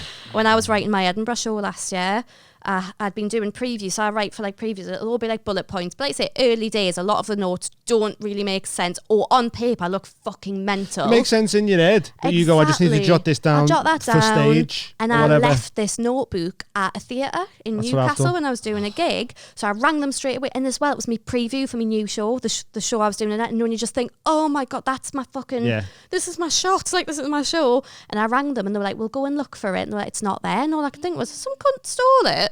And like, are they gonna send like it back? take I've my licked show? it clean for you. I've licked all the pages off. I've licked the thoughts off the page. But I remember being so upset, and luckily I've got like a relatively good memory, and I'd done like 3 or 4 previews. So I was like, I think I could, but it kind of forced us to remember what I'd written, and the shit bits I probably forgot, and I only really remember the bits where I was like, that works. But like you say it, you feel like you've lost. People don't realise how important. Your brain. Oh, you lost a notebook, did you? Yeah. It's not the notebook; it's what's in the notebook. Exactly. People open it going, I've lost my genius. That's what I've lost. Have you got it? Have they sent it back? Yeah. They're mailing it back to me. Yeah. Okay. Is that it? Is there anything else? No, that's all. We're cracking on, and it's done nearly 2 hours there. Nice. Wow. Flew by. What a lovely time. Lovely stuff. Is there anything you want to plug? Just come follow me on Instagram. Yeah. At Lauren Pattison. I'll chuck any gigs I'm doing on there. Yeah. Very nice. This is you right. do a pod? I'm going to start one. Okay. I'm going to start Keep one. an eye out I've been for that. saying for ages, I'm going to start one, but 2023, yes. I'm That's going right. to commit to Get it. on it. Yeah. This year? Yeah. What year is nice it? Nice one for coming on. Appreciate it. Thank you for having me. Yeah, Thank go follow you. Lauren and check her out. Stand up Yeah, on it's that. been great. Thanks so much for you. coming on. Anything coming up, Callum? Anything you'll plug? I'm the same. Just follow us on Instagram. Follow on Instagram. Have you got a burlesque Tuesdays. performance you want to plug? No, I haven't got one. I have. It's 17th of May. Albert Schloss. Oh, that'd be a good look for that. Oh yeah. Paul Smith's coming apparently. Yeah. Apparently. You're gonna You ready for that? Waggy Willy and his face. There's loads going, you know. I know. I'm The not amount of surprised. people that keep asking me about it. Yeah, I'm not surprised. Oh. It's going to be mental. It's gonna be horrendous. Every Tuesday, Ship and Forecast. Come down. Callum's hosting every other Monday at Hot Water. Yeah. Want to see Callum hosting? Amazing. Go down there. And Patreon. Live shows and all the specials are over on Patreon. Extra episode every week and all You had that. a couple of pings then for new patrons signed up. Oh, welcome. On the way up. We're on the way After I was up. on that pterodactyl I was porn going to thing. say, Yeah. the pterodactyl It's probably one's the coming. police. It's probably the police signing up to see if there's any Lolita It's porn the on the alternative Patreon. shoe cleaners. But yeah, if you like this, you want to see more, there's loads of stuff over on the Patreon.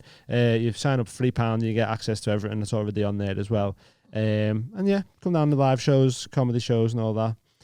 And take it easy. Love yous. See you about. Love you. Thank you. See you in a bit. Bye. Nice one again, Lauren. Cheers. Bye. Bye-bye. Thank you.